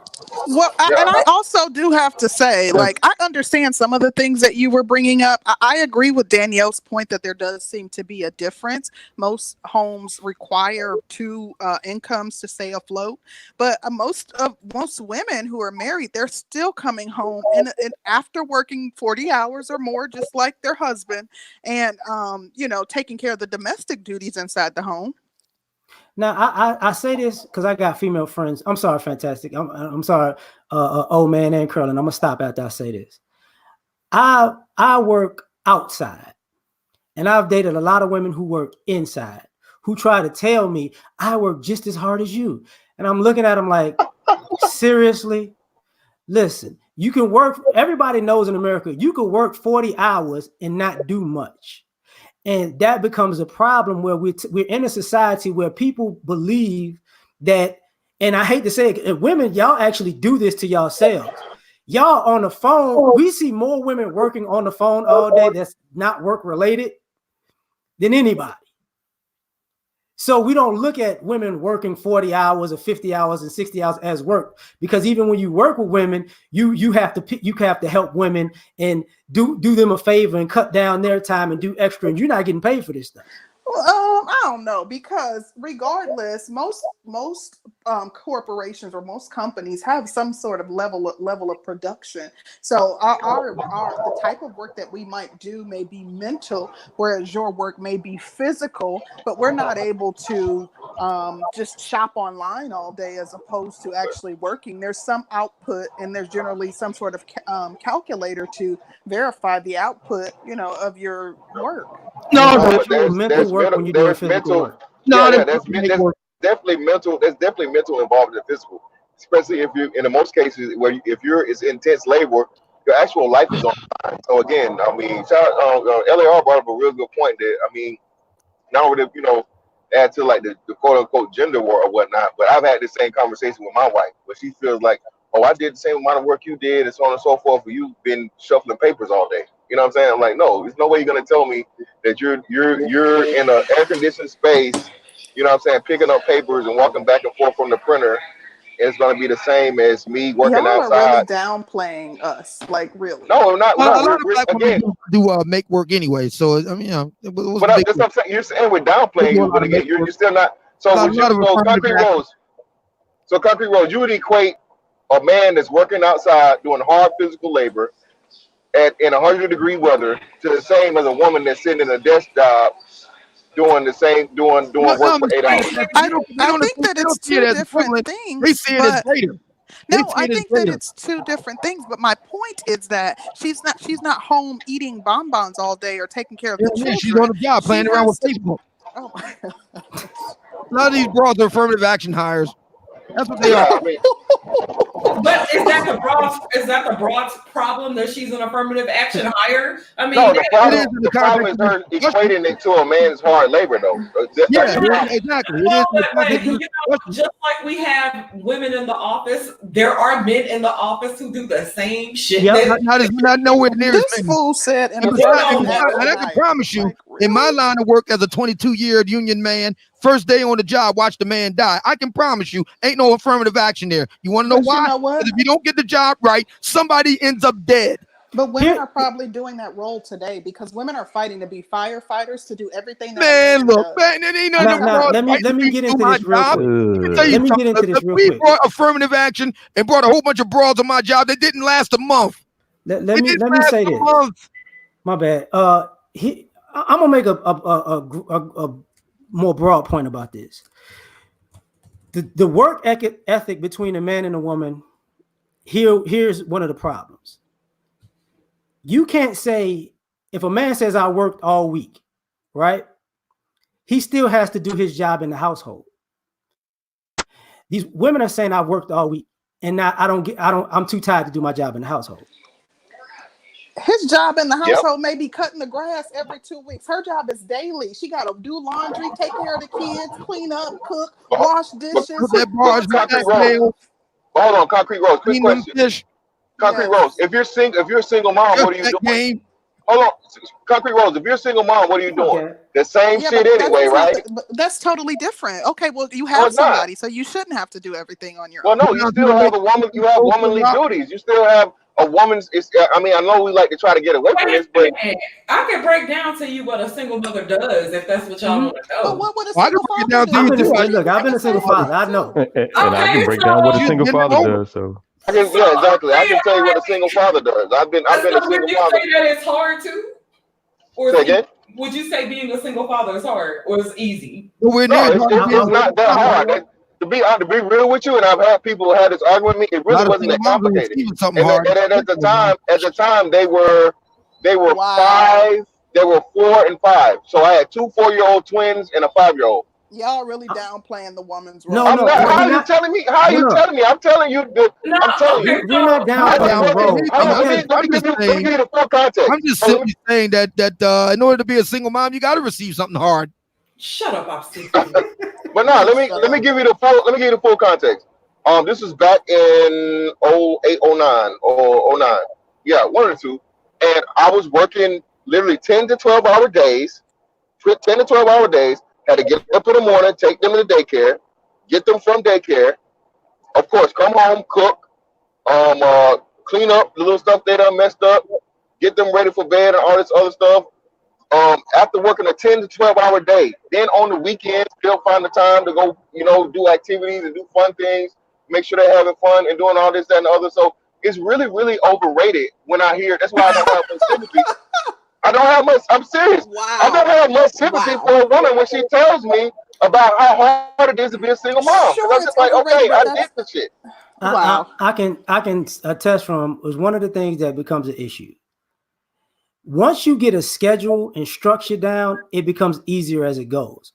Now, I've learned that I've met a lot of single mothers who really don't have any structure. So it makes the parenting more difficult. Like it ain't like when you first start doing it, it's not easy. But if you once you set a schedule, like when people say, man, it took an hour to get the kids ready. You don't that shouldn't go on for years. It took an hour to get breakfast ready. That shouldn't go on for years. Once you get how to do it properly, all of the things to get a kid up and go to school, bus or no bus, that might be a 30-minute process. I've always operated on a schedule, and I can tell you it's not easy. I've always either worked one job and went to school or worked two jobs in addition, and it's just because I wanted to, not because I had to. But there is a lot that goes into taking care of a home and taking care of children. Well, let me ask you a question. How hard was it for them to become a single mom? What went into it for them to do that? I don't know nothing about that. Yo, Why you ain't asking the fathers how hard it was for them to become a single father? That's easy. All they had to do was get the high hard one, and there you go. Oh my gosh. so what's up, everybody? Hey, Yo, what up, man? What's up, guys? my boy, I ain't heard Ain't from you nothing. in a minute. Yeah, I'm in the chat. The value of the woman is to me kind of easy, man. Like we're not talking about being with them all the time for no reason. Like if y'all notice, all of these channels are dedicated to women. Does anybody object to that? Absolutely. Obsidian channel is dedicated to women. No. Oh no, my channel is Fantastic dedicated channel to black is female dedicated. fuckery. Fantastic's channel is dedicated pretty much to women. And when I say that, it's not that all of his streams are for women, but the men that we are trying to protect or create a space for, the manosphere and whatnot, all of that has to do with women, which is a testimony to her value. Well, I can tell you right now, black female fuckery has proven very valuable to me. Right. So exactly. So that in and of itself, and you can do the positive, negative weighting of it all, but that in and of itself is a testimony to the value. The fact that niggas will fight and go to war for women that are near to them, dear to them, and sometimes people are reaching out to fight for folks that ain't near and dear to them, is the value of it. So we can play with the weight of it about who's better at raising kids. You can't play around that kind of way with these broads. You see how big Lizzo is? You can't play around with that. She'll run you over like a Peterbilt. But even that, man, like we can't. You're not going to be able to escape it, because I don't think you can I don't think you can measure the value. I think it's immeasurable. No, I mean, I could argue that all day. I mean, Okay. I agree. the value Because you're talking about money. Because I can tell you right now that most of what I heard you talk about, like y'all are looking at dollars and cents. That's not the only measure of a man or a woman. So go ahead and now go ahead and do true. it. Very true. Now do what you're going to do. Fantastic. Time is the most valuable commodity on earth. So no, I'm definitely we talk aspect, that's the most important thing. I mean, a relationship is the time span out of your life that you can act with a person that you dedicate emotions to and things. Can y'all hear me? Yeah, we can hear. Yeah, now I can. Okay. Okay. So the sense, hey, bro, you in a bad it's always spot. going to be a part of it. Huh? Can you hear me? I think you saying the dollar. Yeah, you was Borgin. Was he Borgin to anybody else? Is that just me? Yeah. Yeah. Oh, was He was everybody? My Borgin. bad. Okay. Can you hear me now? Am I good now? Yeah. Yeah. I well, no, I was Yeah, just say saying it the dollars and cents are a part of it, but I mean, it's not the most essential part of it because I mean, 'cause we live in a capitalist society, we live in America, so I mean, the dollars and cents are going to always be a part of it. It's a reason that finances are still the number one cause to this day for divorce. So we can't act like finances aren't going to be a major part of it, but there are many other nuances and intricacies that matter, if not just as much and possibly even more. You know what though? Yeah, that's what I'm saying. And So when was she's devalued, can y'all hear me? Go ahead. Yeah. Yeah, go ahead. I'm sorry, bro. I agree with what you were saying, Bro Gab. Even if you just take something as simple as the men on the panel who have been single fathers, like having to pay for child, doing different things outside the home. Like when I think of my fiance, like I can't even measure his value. Things that he do would cost me if he and it's not just the what he brings in monetarily, but there are a wealth of things that he does that I can't even place a value on. So that is a good point, that we can't strictly talk about the dollars and cents, just between men and women. Can I? Well, let me ask you a question. Let me ask you a question here. The title of today's discussion is, are Black women ready to survive without Black men? And I was waiting to the answer to that question. Okay, good. Go ahead. So you want me to answer it? Please. Okay. No. And I don't think either party is ready to survive without the other. And I think that, that's why, even though the numbers show that, there's an increase in men who are marrying out and things of that nature, I think by and large that we need each other. And I think that some of us don't realize how much we do, but no, from my that we're ready to survive without Black men. So let me ask you a question. Let me ask you a follow-up question. The percentage of Black women born 1965 to 1980, 1985, thereabout, what percentage of them do you believe are able to provide for their own security and protection needs, housing needs, and healthcare needs completely on their own? I can't quantify that. I don't know. I have no idea. Does anybody on the panel want to take a stab? 20% tops. 20% absolute tops. No more than 20%. Anybody else? And I want to counter the question though. Counter it how? I got a question to that question. How you going to ask a question to a question, bro? Okay. Once you get finished, I'm gonna come back with my question. Go ahead and finish with the. All right. So do you believe, what percentage of Black women, Mr. Fantastic says 20% of the Generation X cohort, 1965 to 1980, maybe 1985, are fully capable of providing for their own security, housing, and healthcare needs completely on their own? It's higher. I haven't than done the 20%. homework. Yeah, I haven't. You say it's higher. No way it's higher than 20. No way it's higher than 20%. No way. Of course. All right, how much higher than 20%?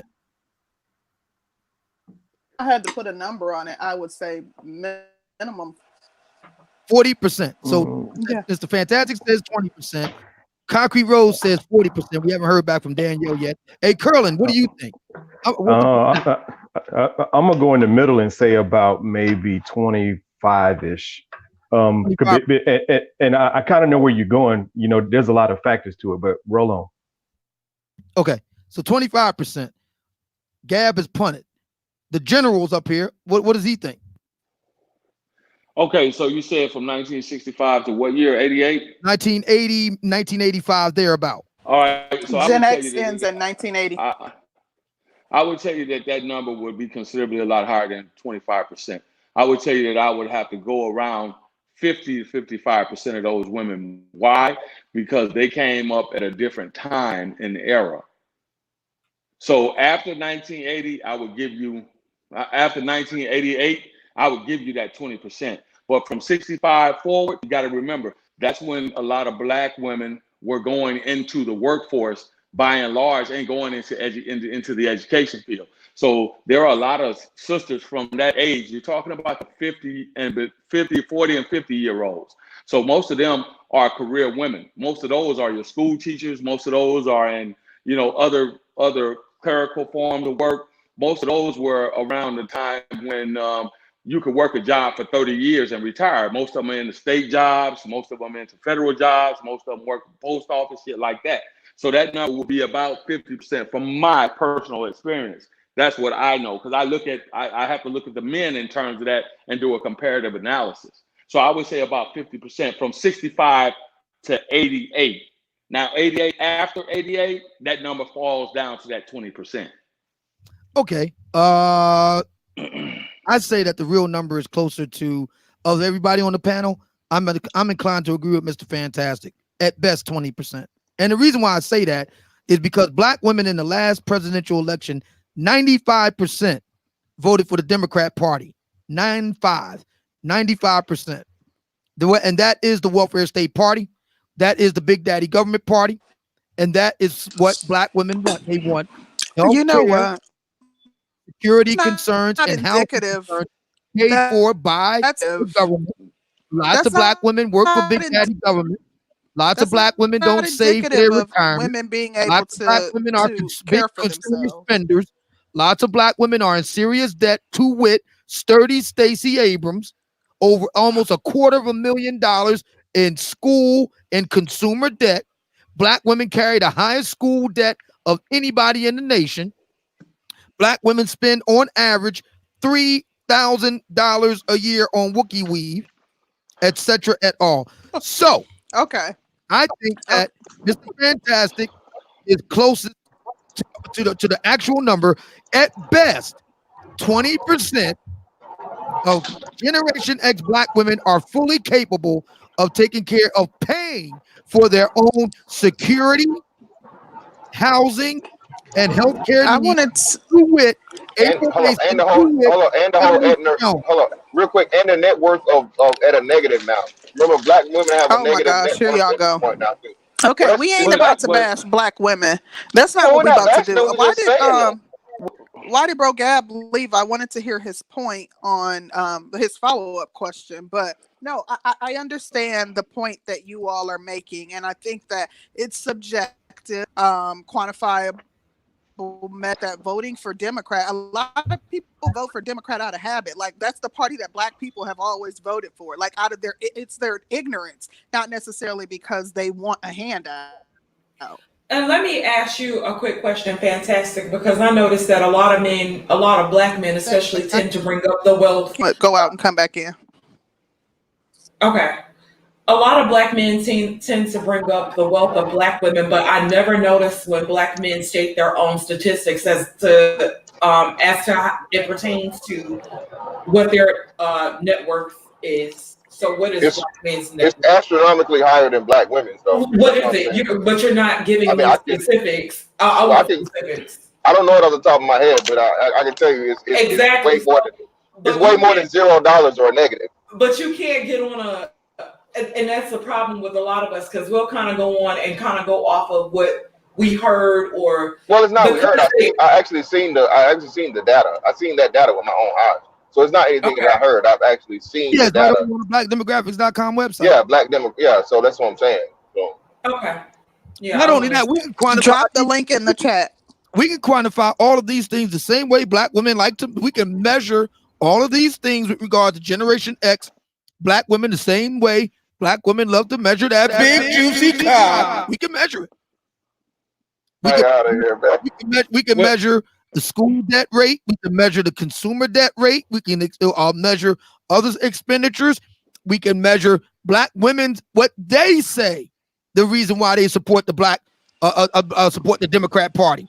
And They you would still want be increased speculating. And you welfare would still state be spending. They speculating want that. on whether or not women would be So able to to be take care of fair here, themselves. if we're gonna go that route, and then here's a question for you, Obsidian, and I like to be down the middle. I like to be fair. Yeah. I remember when I first came on your show, I was thankful for being down the middle, but here I'm going, I have to be fair. If that is the case for black women born from 65 through 88, what is the case for black men born during that same timeline? That's a question for you and Mr. There's a very good report. I talked about it last summer. Give me In a summer second. Give me a second. 2018. Let me finish. Go ahead. Go ahead. Give me a second and allow me to finish. Because we know that black women were attending college at a rate of 7. For every 7 black women, there were only 3 black men that were attaining their degrees during that same timeline. We also know that black women are the most educated group in America, right? We also know that black men, for the most part, by and large, which is one of the complaints that some of the content creators have had, is that black men have been systematically shut out of certain areas in certain fields, therefore Facts. leading to the black women being put above us in the society in which we live in, right? So if black women have a success rate of that 20%, that would mean that black men would have a success rate of half that, Of going through that 3%. same timeline. No, sir. 3%. 3%. No, sir. No, ma'am. No, ma'am, and no, sir. And I can, and let me throw it at you real quick, real fast, real quick. Despite the whole, education thing, education was useless, to a point, to a black man at that point in time, because Obsidian speaks to it all the time. What the factory job and the unionized black people took when they were able to be allowed into the unions and things like this and work these factory jobs. That was the best thing about it, because especially up in Detroit area and Cleveland and Ohio and the car industry, the General Motors and Ford, black people and black men took advantage of those jobs and had some of the best pensions and things available to them all times. Have you? The general. Okay, so Hold on. hold on. I just hold on. Let me get my last one out, and I'm gonna throw it to you. Let me get my last little beat out. Go ahead. And you too, the general. You both know too. Again, around that same time, I think it would have been late '60s, early '70s. What opened up for black men exponentially was what? Military service. And being able to go into the military and take advantage of those things, not only being able to retire from the military. Oh, so y'all were dependent on the government then. Okay. Okay, so hold on. I know you're not dependent upon the government the same as government assistance as for working for your country. I know you're not saying that. Obsidian just listed women who work for the government. I'm not saying you. I'm not saying you, Q. I'm not saying you, Q. But I'm saying her. Me working for my check is not the same thing as someone receiving free subsidies from the government. Obsidian listed women who work for the government. So I said, if you're joining the military, even though the affirmative action position. You do know that the factory jobs and all of that stuff that you just threw out there, you do know that black men only made up for about 30% of that workforce, right? There are numbers out there that you could go and actually check, and you can actually research that and find that the auto industry and a lot of the steel mill jobs, yes, they were heavily dominated at a given point in time through the 50s by black men. But as time moved forward, a lot of those jobs, remember, you were still just coming out of the Jim Crow era. So you were still kind of shut out of those jobs. That only accounted for 30% of the black men who moved. Because I got relatives who moved from the South to Detroit, places like Detroit, to work in that industry. And they were one of few black men allowed to get those jobs, those high-paying factory jobs in the automotive industry, right? So we have to be more realistic when we have these conversations. We have to be honest, all right? The real reason why I came up here, real quick, and I'll make it fast and I'll give it back to you guys and I'll go back to listening in, is because I hear this talk about the net worth of men and women in the household. Okay, all right? This is what I want to say, and I'll make it real brief. As opposed to women having to come home from work and do all the household chores and all of that jazz. All right, it's real simple. They can cook, they can wash clothes, dry clothes, vacuum a floor all at the same time because of the modernization of technology that we have today. Right. So that we got to throw that shit out the window.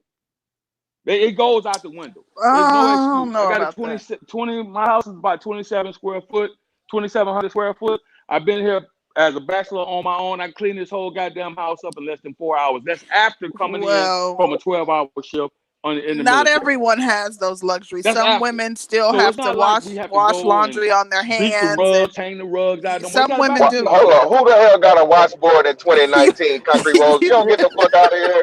Show me a washboard. Show me a washboard in 2019 concrete walls. You don't get out of here. Hold on, brother. I just wanna before it's missed, okay? So even the ones that do not live in a house per se, they still have the washing period. It's mighty funny that black women across the spectrum, from the time the gates were open and we were let out of slavery, they were able to go and work the fields right next to their black men, but yet go home and do all of the household chores that needed to be done, even after coming in after a hard day of working the fields, sharecropping. And there were no complaints. I don't get that. I just don't get it. I don't understand what the complaint is. Life has been made so easy in modern times that now we got complaints about that. I think a lot of it boils down to effort. Because if I can come home and I can put a load of clothes in the washer, wash them, come in here while they're washing, vacuum my floor, put my dinner on. By the time I get done vacuuming my floors in my house, right, mopping, vacuum, sweeping, the clothes are ready to be switched over to the dryer. I start drying my clothes. I come in here, I put my little dinner on, whatever it is I'm gonna cook, baked chicken in the oven, make my little pasta sauce or whatever I got to do. By the time I do that, I come back and I fold my clothes. It's time to sit down and eat. Once I get done with that, I got dusting. I got little menial shit to do. I don't understand why there's this debate why black women we have to go out and work 8 hours, but then we have to come home and do all the household chores. Some of us you can't continuously get that argument with the invention of modern technology. Some Microwave, don't have the those oven. benefits. You don't have to go out and get chopped wood, start a fire, pluck a chicken, dump the chicken in the hot water, pluck the feathers off of it. You ain't got to do all of that. Some of us do. Speak for yourself, Q. Yeah, I wanna say this to that. Like my wife is like she works a lot, right? So she works her regular job, and then she comes home, runs her business, and then she actually still manages to get food and stuff on the table too, right? And I'm talking about not McDonald's. Right. I'm saying, cooking for a day or two to make sure we straight.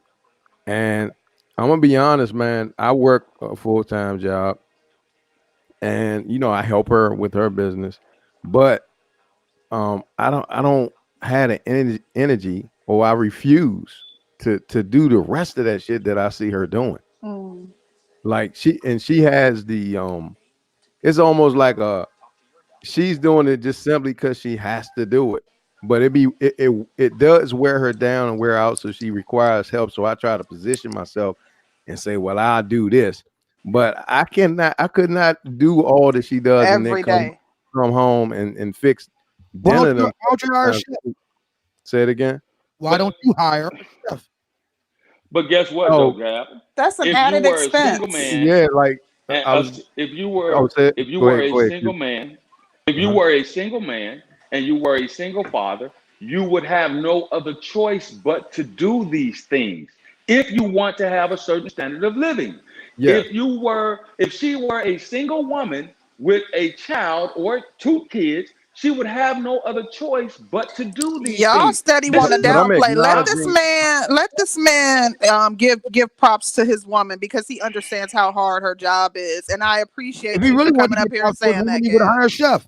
Oh my gosh. Well, not like the expense for the chef. I mean, like I could probably put something aside and do some of that to relieve her, but that's just something. See, I wouldn't even want a chef in my kitchen, and I do everything. I don't want nobody in my house either. I don't want a chef. And the thing is, this whole charade of this. Y'all are downplaying it. He's keeping it real. Men do in the house. I think y'all are trying to silence him because it's a point the finger back and forth. Because we could do that all day. Right? Yeah, we don't even have to do that. If we could keep it real and just acknowledge that it is a lot for a woman to work 40 hours, take care of children, take care of the home, take care of the husband. It is a lot, and nobody's saying that we can't do it, but it's a lot. Yeah. I When personally kids cannot was wait young, I did till not I'm in want a to see position to all do of that that full shit. time. I personally love the idea of being able to hire my own wait staff. Well, And so yeah, my I woman, all got she you. has to do is look good and I make don't want ready to I don't want no offer strangers the in my appropriate house. propitiations to The the black black monolith. monolith. Assume the position, baby. Oh my gosh. I Right, don't we want got you. strangers in my house. We got you. We got you, Upsenia. But like Gab just told you, some people just don't believe in having people in their house like that. Right. Right. Who wants that So that's invasion for of some, that's a privacy? no-go. No. Okay. And then it's an If we additional got you, you on a expense. different, you in Yeah. a different stratosphere than everyone here, because you would rather have a chef come in and a housemaid come in. I could do all those things too, but I prefer not to. You know why? Because I prefer to do it myself. I prefer to take care of the things that I work hard for and take care of my home myself. You understand Yeah. what I'm saying? And a But lot of women are quick like that question. too. We complain and we talk all that smack, but when my man is in the I got kitchen it. Go too ahead. much, I got an I'm answer. telling him, I'm like, babe, I got it. You don't have to, Right. cook. So we talk all that smack, but we don't want anybody Can't else to do it. We hear don't you. trust Right. anybody else doing it. That's Yeah, what but she quick be question. doing. Go But ahead. yeah, but quick question though. Like I said, how that brings me back to my original question. What's the issue and the problem with it? That if you were a single mother, you'd be doing all the shit anyway. Now you're just doing it with a man. Of course, I'm with Gab. You don't Yeah. just let your woman suffer and hang out there and just, Yeah. slave and do everything by herself. You see her Yeah. struggling along. She's having a hard day. So, hey, baby, can I help with this? Can I I'm help with gonna that? tell you the difference, Fantastic. You signed up for a There is partnership, no so can she I help. shouldn't If you have see that to she's do it by struggling, herself. hey, you know what? Offer I'll put sometimes. the clothes in the washer. I'll put them in the dryer. Yeah. Yeah, I'll vacuum the surprise her, floor while take you her That's So out while to that's what you I'm absolutely. saying. dinner. Either prepare. or. The Women same While just thing want while to feel asking or just let me doing appreciated. it. Same Mr. thing. Fantastic. Right, but let me finish. I don't You know think what you I'm can hear saying? me. We know that we live in a We can supersonic, hear. I can super hear you. synthesized. We know that we live in a supersonic, super synthesized world, and things move extremely fast. And it seems like there's not enough hours in a day, especially you got to work 8 hours, and most people try to sleep 8 hours, and then you try to have some sort of life in between that, right? So we understand that, right? So yes, it does. And but this is something else that I think that we miss. Ever since we were brought to this country, the black man and the black woman has had to work side by side in order to make ends meet in the household. That's just the way things were, and for the True. most part, always have been. And it True. seems like our forefathers through the 40s, 50s, 60s, early 70s were able, and mostly through the 80s, were able to do that. Understand that we both have to go out here and work, that we both have to get in here and raise these kids, that we both have to get in here and take care of this house. We And that was something that was understand. understood. I think now what's happening is that we've gotten a little bit beside ourselves, right? We've gotten to the point where we don't feel like Who we should does the have to do all most? these things. So that's why I married you, to come here and cook and clean and do all this bullshit. Oh, by the way, you got to work too. You know what I'm saying? Can I Go interject ahead, on this and LAR. let a bachelor get something off his chest? Go ahead. Yeah. Okay. Like I said before, I was born in New Orleans. So I said that to say this. I had women who taught me how to cook, and I had men who taught me how to use my hands. Now, at my age and for the last 10, 20 years, what we don't want to admit is technology has made a lot of us lazy. And it's not that we can't do it, it's that we refuse to. And that gets in the way of the relationships. The reason I say that is because I have only probably met 2 women in my adult life that could cook better than me. I haven't met that as many men. Like when I was a young man, I was fixing stuff in my uncle's and aunt's house that he couldn't fix. So we don't want to admit that, what wound up happening is technology made people too lazy to the point that I got a job, I could pay somebody to do it. And now people are paying for everything to be done that you could do yourself. I've dated single mothers who don't cook for their kids, but they want you to take them out. They want you to cook for them. On the man's behalf, LAR, I don't. You right about me, bro. I don't want to do that shit. Like I don't want to cook. Right. This is certain thing. Like I hate this shit. Like actually, like when I gotta go on this, a couple of dishes I might make, man.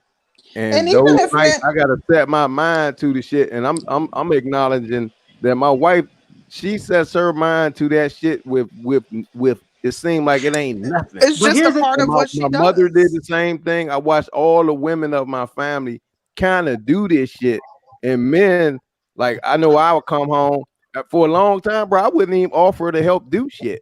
Here's for the a killer. long time. Here's the killer of that. If you learn how to cook, just using cooking as a reference, cooking, when I cut the grass, all this stuff, when you learn how to do it, it don't take all day. A lot of times people don't want to, like, if I got to fix my car, if I haven't touched anything in my car in a while, it's going to take me a little longer to do it. A lot of this stuff is just the refusal to do something. When we cooking, if you cook a meal, it can last 2-3 days. It's not that it takes all day. And to be completely honest, my fiance cooks better than me, but I prefer to do it. Like, I think that, that's part of my role. So I don't want him to have to cook every night. Every once in a while, sure. But it's not, the fact that, and you said, you don't know too many women that cook better than you. So it's not the point that, they may not cook better than you. It's the fact that it's part of the multiple tasks that we have to do when we come home. And yes, cooking dinner, if you prep for it and you plan out and you kind of have everything planned out, it's not something that'll take all day, but it's one of many things. If you're taking care of children, doing laundry, checking homework, there's a lot of things on the list. Let me interject and say this to you, Concrete, because the reason I said let me get in this, let a bachelor get on this.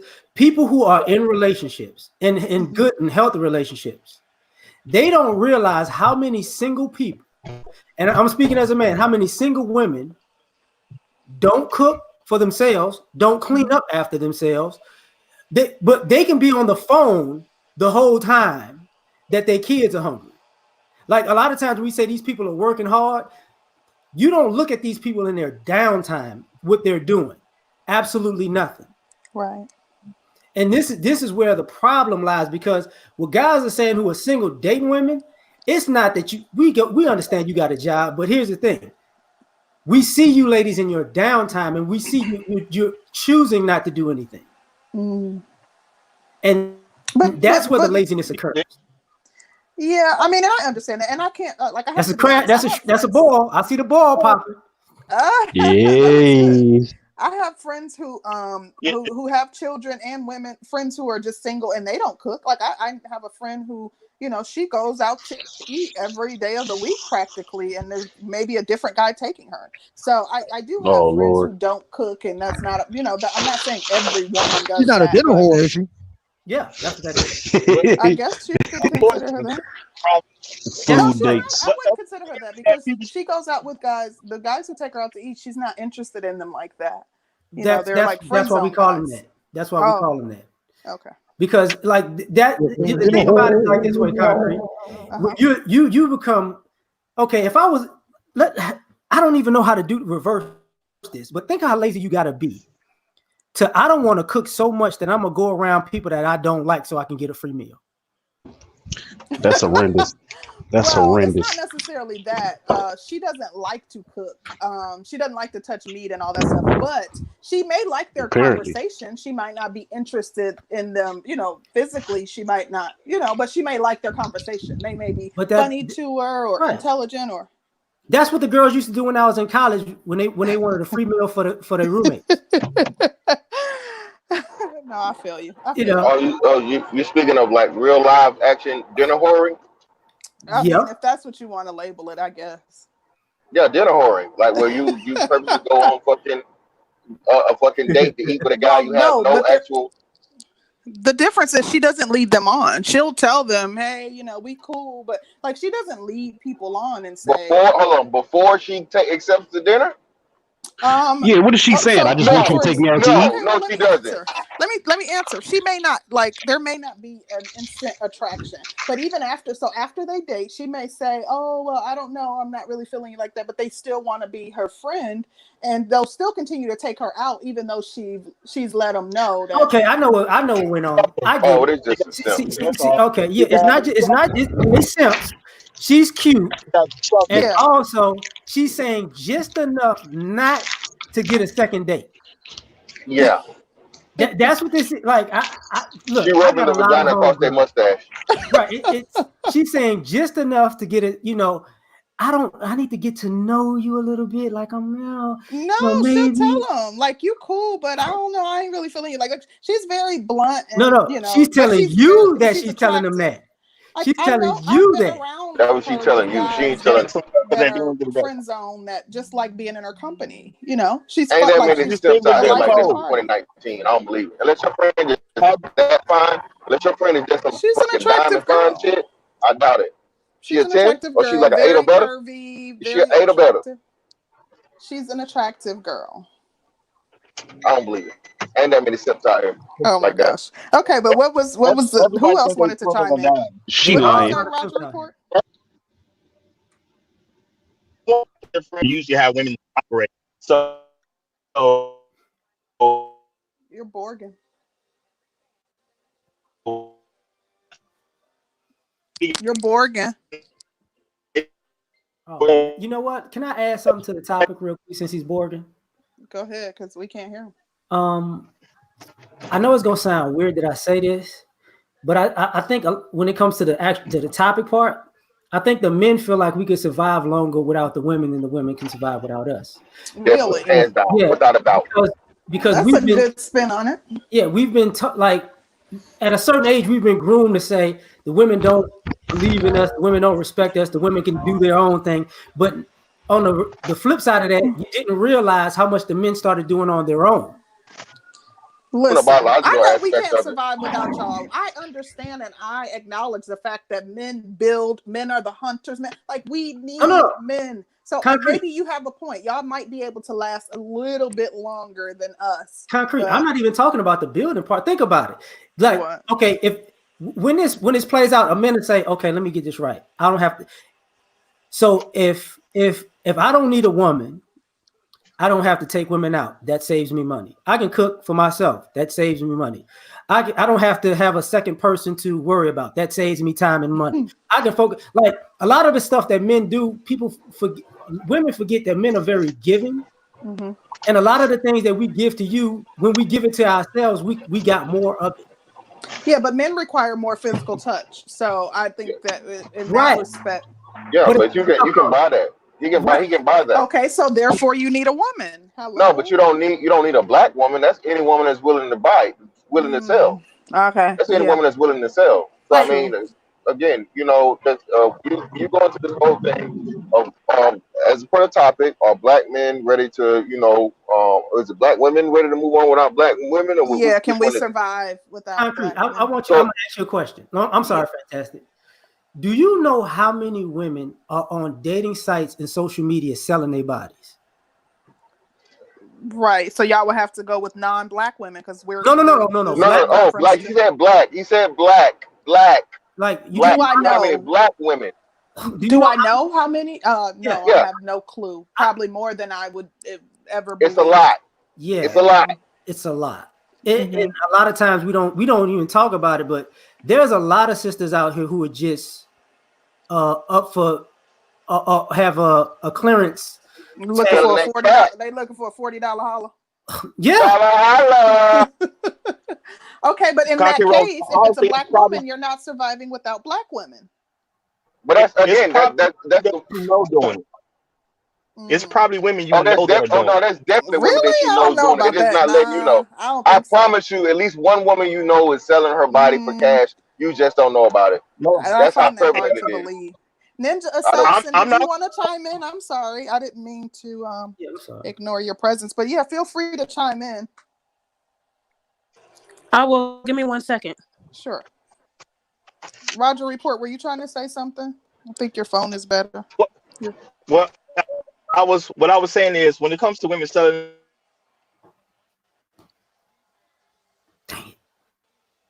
You went back out. You Borgin again. You have a friend that presents. But they got that Family Dollar wireless, man. You gotta get that shit fixed, bro. Y'all always talking about folks. I can't talk because I had the struggle connection earlier, but I was traveling, so I have, an excuse.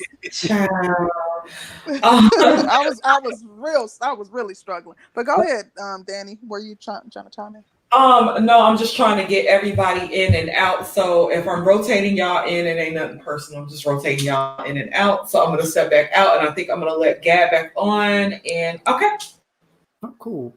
I should have said concrete. If you would ever like the single life is a complete different beast from relationships.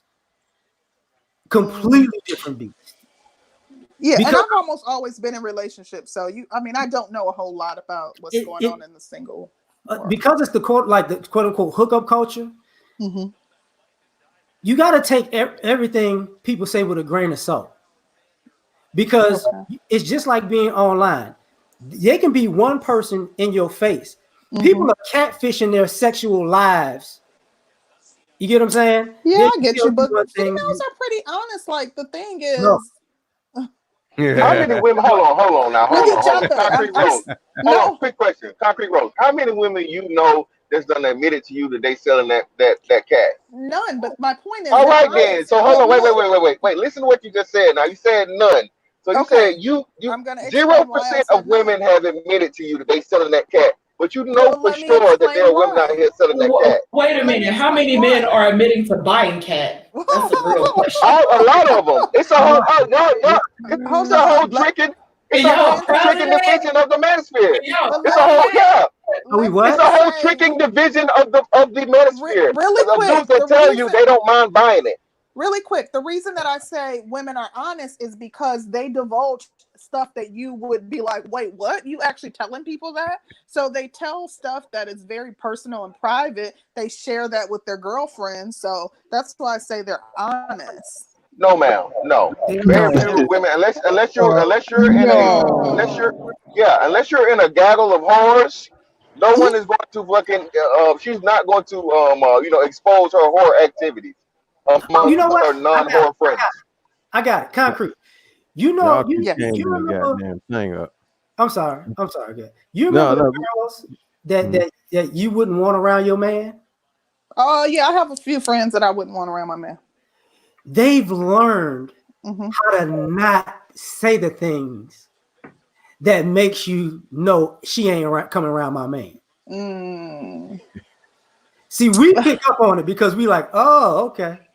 Okay, well, let me ask you this, because Danielle did have a very good question. She said, how many men? Like, do your friends tell you, yeah, I bought sex from a woman? Like, are men like openly admitting to their guy friends? Like, okay, yeah. A couple of years ago, the Super Bowl was here, right? Mm-hmm.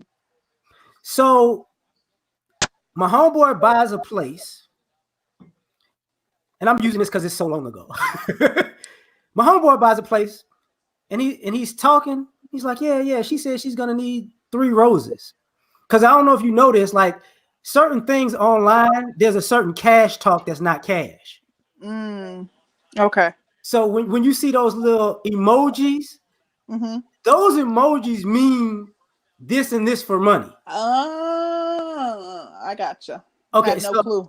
Right. So we sitting there. So Concrete Rose thinking her homegirl was a florist all this time.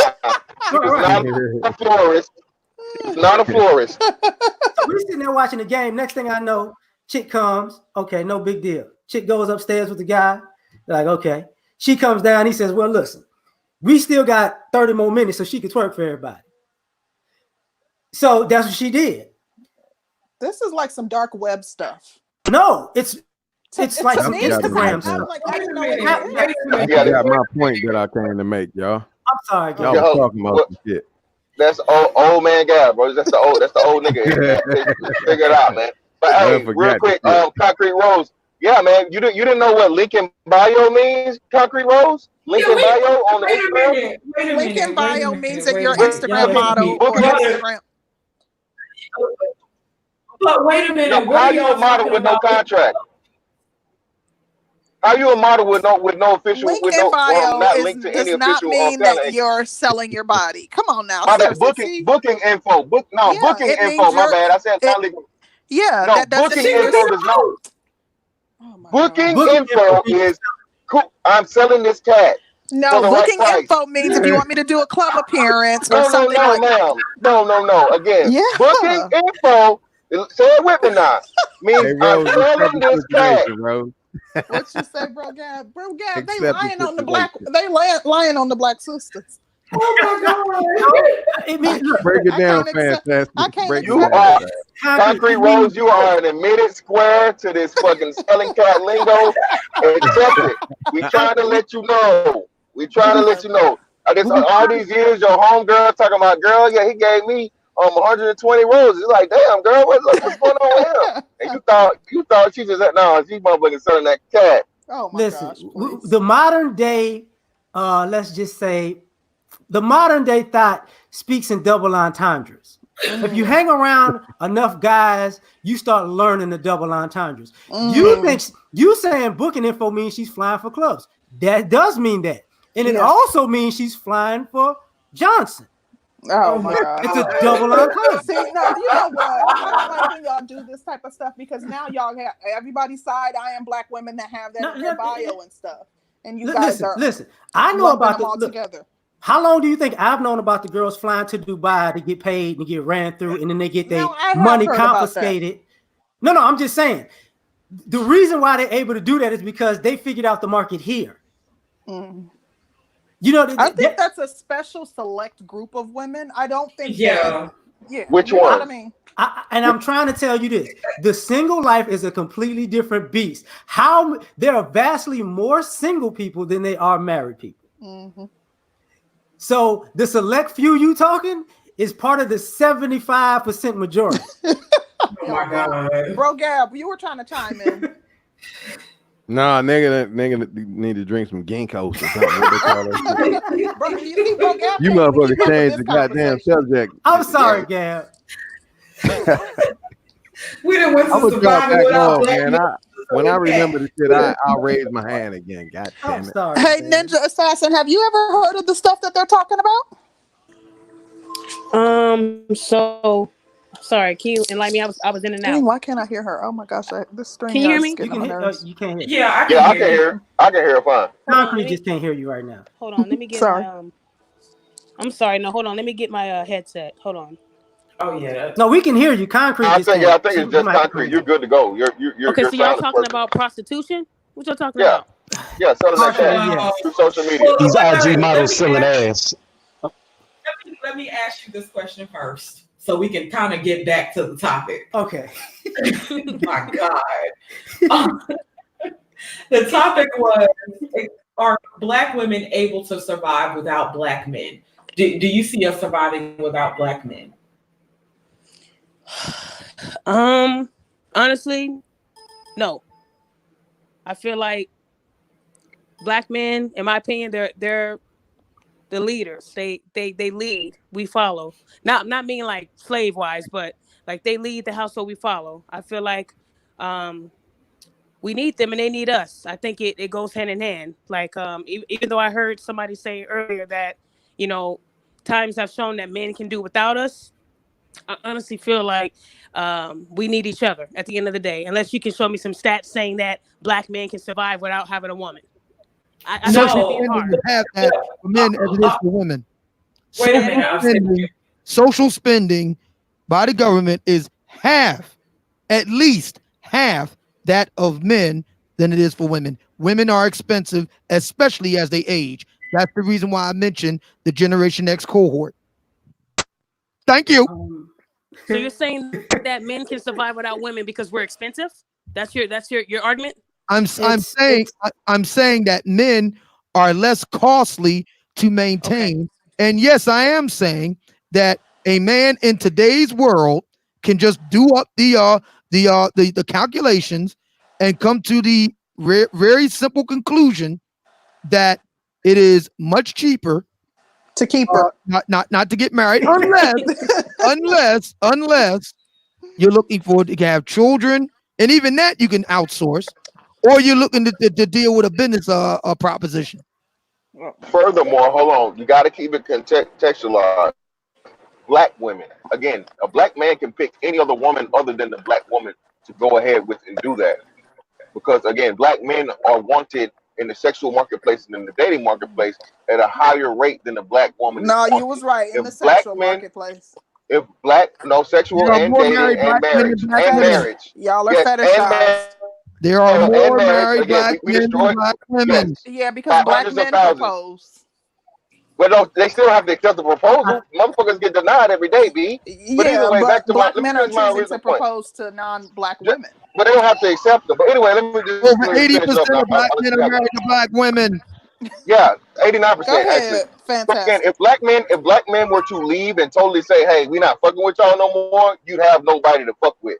No other man. Again, it's been proven. No, it's not what I believe. Everything I'm saying has fucking data and science behind it. Can you show me that? We don't want anybody else. The black goat. Well, of course, you don't have a choice. You don't have a choice. Women don't have. Hey, Concrete. Concrete, are you a good dancer? No. Because you're shimmying like I don't know what it is. You're shimmy, y'all, shimmy, y'all, shimmy, yeah. You know, whatever. Here's the, I hate, I don't hate to agree, but Fantastic has a point. You might not just like it. And Old Man has a point. What comes up that the ladies don't want to take in consideration, the things that are priceless, right? That women can bring to a relationship. The modern day black woman is not bringing those things to the table. What do you mean? Like, what aren't we bringing to the table though? Like, I honestly, and maybe it's because I might. I told you, single life is different. For one, just on a regular scale, a lot of the women aren't nice. A lot of the women aren't feminine. A lot of the women are lazy. And a lot of those women don't necessarily. I'm sorry, give me 1 second, Ninja. And a lot of those women don't necessarily like men. They like the benefits of being around men. They just don't like them. They try to live hot girl summers. I ain't even bringing up the sexual part. It's you don't realize how many women have a disdain for men if they're not getting something out of it.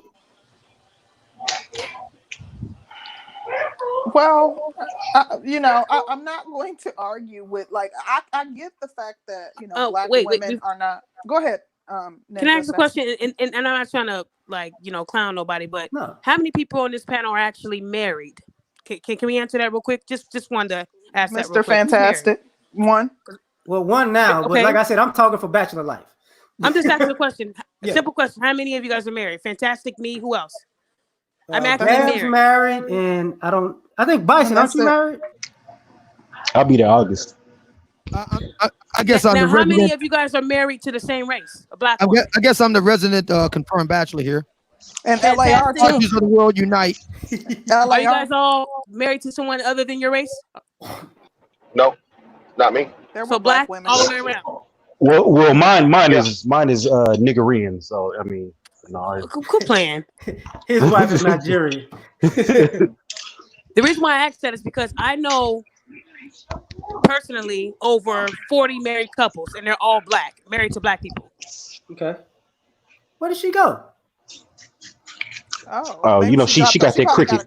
She got that Metro PCS. Now she'll be back, I'm sure. I think I know a good number of married couples too. Like, yeah, me too. That's not a. Did she come back? No, that's not a anomaly. I know black married. Yeah, but that's what I'm saying though. I mean, and I'm not clowning. Well, she'll be back to make that count. But everybody's married to their own demographic more than anybody else. No race on the planet is married out at a 51% rate. No race on the planet dates out at a 51% rate. Right. So saying that a lot of black people that's married, that's not saying anything special. Yeah, I don't know what her point was. I mean, actually, the highest, so she can elaborate. The highest interracial dating group is Asian women. Yeah, Asian women, white men. You got that Metro PCS. What's going on? What I was trying to say is a lot of black men are marrying black women, and when you sit there and say that majority of us are lazy and we only with the man for the benefit, maybe that's the black women because I don't know women right now personally that I fuck with, and when I say as a friend, I don't associate with a hoe. I don't associate with women who are not about bettering themselves and bettering their lives. I don't associate with them like that. No, you no hoes. Can I finish? Can I finish, let her make a point. The circle that I the circle that I keep is people that are about something. So I can't speak on how many women I know that are hoes, because if they're hoes, I'm not fucking with them. I gotta know what you're doing, because if you're my friend, I know everything about you if you're my friend. Now, if you're acquaintance, then I'm not gonna know that you're a hoe on the side, right? So what I'm saying is that the black women and men that I hang out with, we love each other, we build each other, we care about our husbands, we care about our spouses. We're not lazy, we goal getters, we out there, we support our husband. If he tells us get your ass in the car, we get in the car. We're not arguing. So that's who I associate with. Ninja, so I'm I not don't know these disagreeing with your lazy point. women you speak of, sir. I don't know these lazy and women that's only with men for the money, but you do got these gold diggers out there. You're right. Give me a second. Give me a second. I don't disagree with your point. What I'm saying is, just like I said to Concrete, that's the married population of Black America is actually the minority population. So you are in an enclave. I can see everybody else, and the women I'm talking about are the majority. That I'm not saying that married women who are wives and wife material don't exist. I'm saying they're the minority population in our group, just like you can say the same about the men. And Ninja, also, what would you say, Ninja, to that right there? Do you think that women that are about the same thing as you are in like 50-50, like the other ones, like the ones that are not about much, but the game that we see being played, on Atlanta Housewives, right? Would you say that the world that you live in is cut up 50-50 with those women and you and your lifestyle, or what would your percentage be of women? Now that's a good question, and I'm gonna be honest with you. I can honestly say, just based off of what I've seen, and I'm sorry if my voice is weird, y'all. I'm getting over a cold, but I can honestly say that from what I've seen in today's society, you have more hoes. You have more women that want to benefit. I can honestly say that. I can't even say it's 50-50. I can honestly say it could be 60-40. And it's because I see it. And I can actually take accountability for that type of the woman that goes on Instagram and says, yeah, this is my booking info, but internally she hoeing. Because most of your Instagram models are hoeing. They are not selling slim tummy titties and making $10,000 a month. I know the business. Please I know the educate business. your. So I know a lot of these women. Please, damn, Conklin, bring your ass back in here. Hold on. Get some of Because this they truth. took away their Bible back page. Now they got to go through other avenues so they don't get caught up. That's when they put the Gmail info out there for you to reply to it. So that's how a lot of these women are picking up these ballers. And I'm not going to say it's the man's fault solely that they're fucking with these hoes, because the hoes already letting you know I'm a hoe. But at the end of the day, women, we have different parts than men. We got to protect our temple. We can't be out there selling pussy. And then some of these women that are selling pussy, they have kids. So you ask yourself, why is she doing that? Because her mother she probably wasn't shit either. So at the end of the day, it goes back to this woman don't want a man to lead her because she thinks that she could do it on her own by selling pussy. When internally, that's not going to get you far. It's not. And as a black woman, you got to do better. You are more than thighs and hips, but they're not going to realize that because their mama didn't teach them that. Now, mind you, I grew up without my mother because she died when I was young. And I still knew what a hoe was. I knew how to say no, and I knew how to not hang around with hoes. And I did very well. Didn't get pregnant in high school. So a lack of guidance. So even though I didn't have my mother, I had my father, and he taught me what he knew. And if he didn't know what this was about, what I was going through as a woman, I knew to consult a teacher or a family member or somebody else. I was just that smart as a kid. But these women nowadays, they do sell their ass on Instagram. Ain't none of them making $20,000 a month off of tea. They making it off of being flown out, sucking dick, and going back home. So at the end of the day, I can honestly admit that you do have more hoes. Hiccup. Huh? I said, dick up till she hiccup. Preach, sister. You know it's Sunday. Keep preaching. Jesus Christ, I like Ninja Assassin. When I see stuff like Love and Hip Hop and Atlanta Housewives, I be like, man, they just making us look like fucking fools. They got us out here looking like dummies. Like, y'all better than that. And a lot of these women do it for the check. I know a lot of the shit is scripted too, so we got to think about that too. You know, Atlanta Housewives is scripted, bro. Yeah. So but that's the the problem too, because go ahead. If you don't have a moral base, like, you'll be willing to sell yourself for anything. Like, there should be some things that we aren't willing to do on TV for a check. I ain't willing to show my tail for a check. I ain't willing to act a fool and disgrace my race for a check. You know what I mean? And we have a lack of morals and a lack of, moral foundation. So, we'll do anything for $1. Okay, and here's a good debate. How many of y'all seen that Lizzo shit all over Instagram? Right. Where you got these black women saying, "I give it up for her. She's bettering women. She's showing you that you could be a big ass obese black woman with your ass out." No. See, my argument is I don't give a fuck if you're Rihanna. If you come to a game dressed like that, you look ratchet as fuck. I don't care if you Janet Jackson, Rihanna. I don't care if you skinny, you got abs. Ratchet is ratchet. See, I wasn't gonna defend Lizzo and then say that Rihanna was right for coming out there with a sheer outfit on the shoulder nipples. She ratchet too. At the end of the day, when you look at the culture, women think it's okay to do that because I saw Lizzo do it. No, you know that shit is not okay. And I'm not bashing her because she's big. I'm bashing her because she know better. You ain't got to show your ass to sell a couple records because you know what that did? That was publicity. Now they went and looked for her music, clicked on it. That's what it's about, because of the fact that you must not believe in your talent if you're having to show your body and show your tail 3 times a week in order to keep views and keep your popularity. Now, just like I said that Lizzo was wrong. Another artist that I don't fuck with, and I hope I don't insult anyone because y'all might like her. I don't like Megan Thee Stallion. I only know her for getting on her knees and shaking her ass. I don't know none of her music. I hate to break the news to y'all, she's just as ratchet as any other one of these bitches. Every time I look at her Instagram, she's on her knees, popping her ass. Or I don't know her music. I know her ass because that's what I see. Let me say something to that to a degree, and I'm sorry. This shit. Okay, one of the problems with the Lizzo situation is how people were big up in it online, but also when people was like, "She's young." What do you mean she's young? She's 31. That bitch 30 plus years old. Oh, hell no. Yes. Wow. Yeah, she's 31? Yes. Yeah. Yes. Somebody said she was 25. No, she's 31. The other thing about that is we don't realize, and I talked about this before, if you look at the black female artists in the last 10 years, okay, you had Nicki Minaj on stage with a strap on. You had Rihanna on the cover of a magazine with a guy pouring water down the crack of her butt when she had no panties on while she was twerking. I remember that. Right. You got Cardi B twerking pregnant on stage. What was the name of that publication? Hope.com. Just for the research. Just for the research. Just scientific.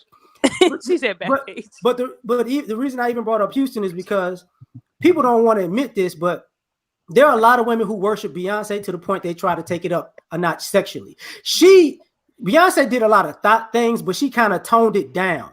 These girls are turning it up. She posted her butt the same day that Lizzo wore that outfit to the game. She posted her butt with her for Ivy Park. Yeah, right. She had on like a bikini. Was it like a bikini or no, like a bathing suit? Like right? a thong. Yeah. Right, but she won't take it as far. I get what you're saying. Yeah. So everybody wanted to emulate her, but you got they went from emulating her to then Rihanna, then Nicki Minaj. Kim K now. Always want to be naked. And that becomes a problem. That becomes a problem. Right. Because for a lot of the guys, that's part of the thing, even part of the discussion. A lot of the women in our community are banking on their sexuality. Right. They're hoes, man. The niggas is ready to cash in. That's Think how about this. You got what's that girl that sings "Boot Up"? What's her name? Who's LMA? You got her, and then you got the girl Her, the actual music singer Her. These two artists can sing their asses off. Notice how they don't have no titties out and ass, but they're not selling no records. Right. So for them both to sell, they're gonna have to link a sex tape. They're gonna have to link a nude they sent to someone. In order to get and that's what happens when it gets quiet and you're not selling records. All of a sudden, a titty pic come out. That's the thing, though. LMI is from UK though, so she's not going. The UK artist. No, she is. Yeah, she's UK. She is. I know that. Yeah, she's British. My girl's from the UK, so that's all she listens to. Okay, I was about to say one of these artists his family is full of writers, but I guess that's not her. You think it's her? I thought it was LMA. She grew up in that Disney scene, didn't she? I didn't know that, but I know she's from the UK. My bad. I'm gonna say something about this though. If y'all notice, yeah, my girl say she's from East London. If you're a black woman, you're either overly sexual or you look butch. Well, what As a- about the girl as a with all the singer. tattoos on her face that can sing, that has the anxiety? Looking What's her name? butch. Summer Walker. Summer The Walker. stinky Yeah. one. She don't want for Ain't that ass. the one who look musty? She The the one one that that look don't want for musty, right? ass. Yeah. Like, But she think not about doing it. that good. She not doing that good right now musically either. Yeah, she having an anxiety thing, but she breaking down. She can't take the fame. Yeah, she can't show up for the people. But She one look thing, musty. She ain't bathing. I mean, come on. one thing I can agree with him saying is that he's right. These new artists that are because there's so many. There's little Miami, all these little rappers that I don't even know about. Yeah, I just know them through their ratchetness. Young Miami, who just got pregnant. She got pregnant, the hot girl, summer girl, right? The dude didn't even want the baby. But check this out. All these women that are out right now because of their music, you don't know them because of their music. You know them for the ratchet shit that they've done. Like I said, I don't really know Megan Thee Stallion's music. I'm not gonna lie. I don't listen to that type. I'm still stuck on Lauryn Hill. That's my music right now. So people might not respect me. I don't even like Nicki Minaj's music. I remember when I feel like her best music. Everybody was gasping. But see, hold up. Her body to the I'm glad you said Nicki that. Minaj. Who? I only like Nicki Minaj when she first came out and she like with Monster. That was her best work. When she started going commercial and pumping her ass for more of that gas stuff that whatever she put in her ass and shaking it, she lost me. Because she was beautiful without all the add-on shit. A lot of I don't know about all that. I don't know about all that. I don't know about all that. You don't think she's Nicki Minaj ain't beautiful. Y'all Not from the pictures I've seen. get injections. No, have y'all seen her she without need them any teeth. injections? She need that nose fixed. She was a little boy. She didn't need She was that a little butt. boy. Like that But she was a cutie pie. It looks disgusting. No, she wasn't. She Yeah, was she nothing look like cute a about her. tomboy. Even right now. Her face, but her butt looks disgusting. She looked like she was a goalie for the boys soccer team. Yeah, she's definitely on some little boy shit. I hate to say this, but I'm gonna say two things about this. One, artists from the 90s and back, they was ratchet as hell, but they knew how to be classy in public. True. I give you that. Now Foxy Brown. Adina Howard, she was the biggest hoe. Oh yeah. Freak like me. Adina Howard was a freak, man. Yeah, but even like think about it.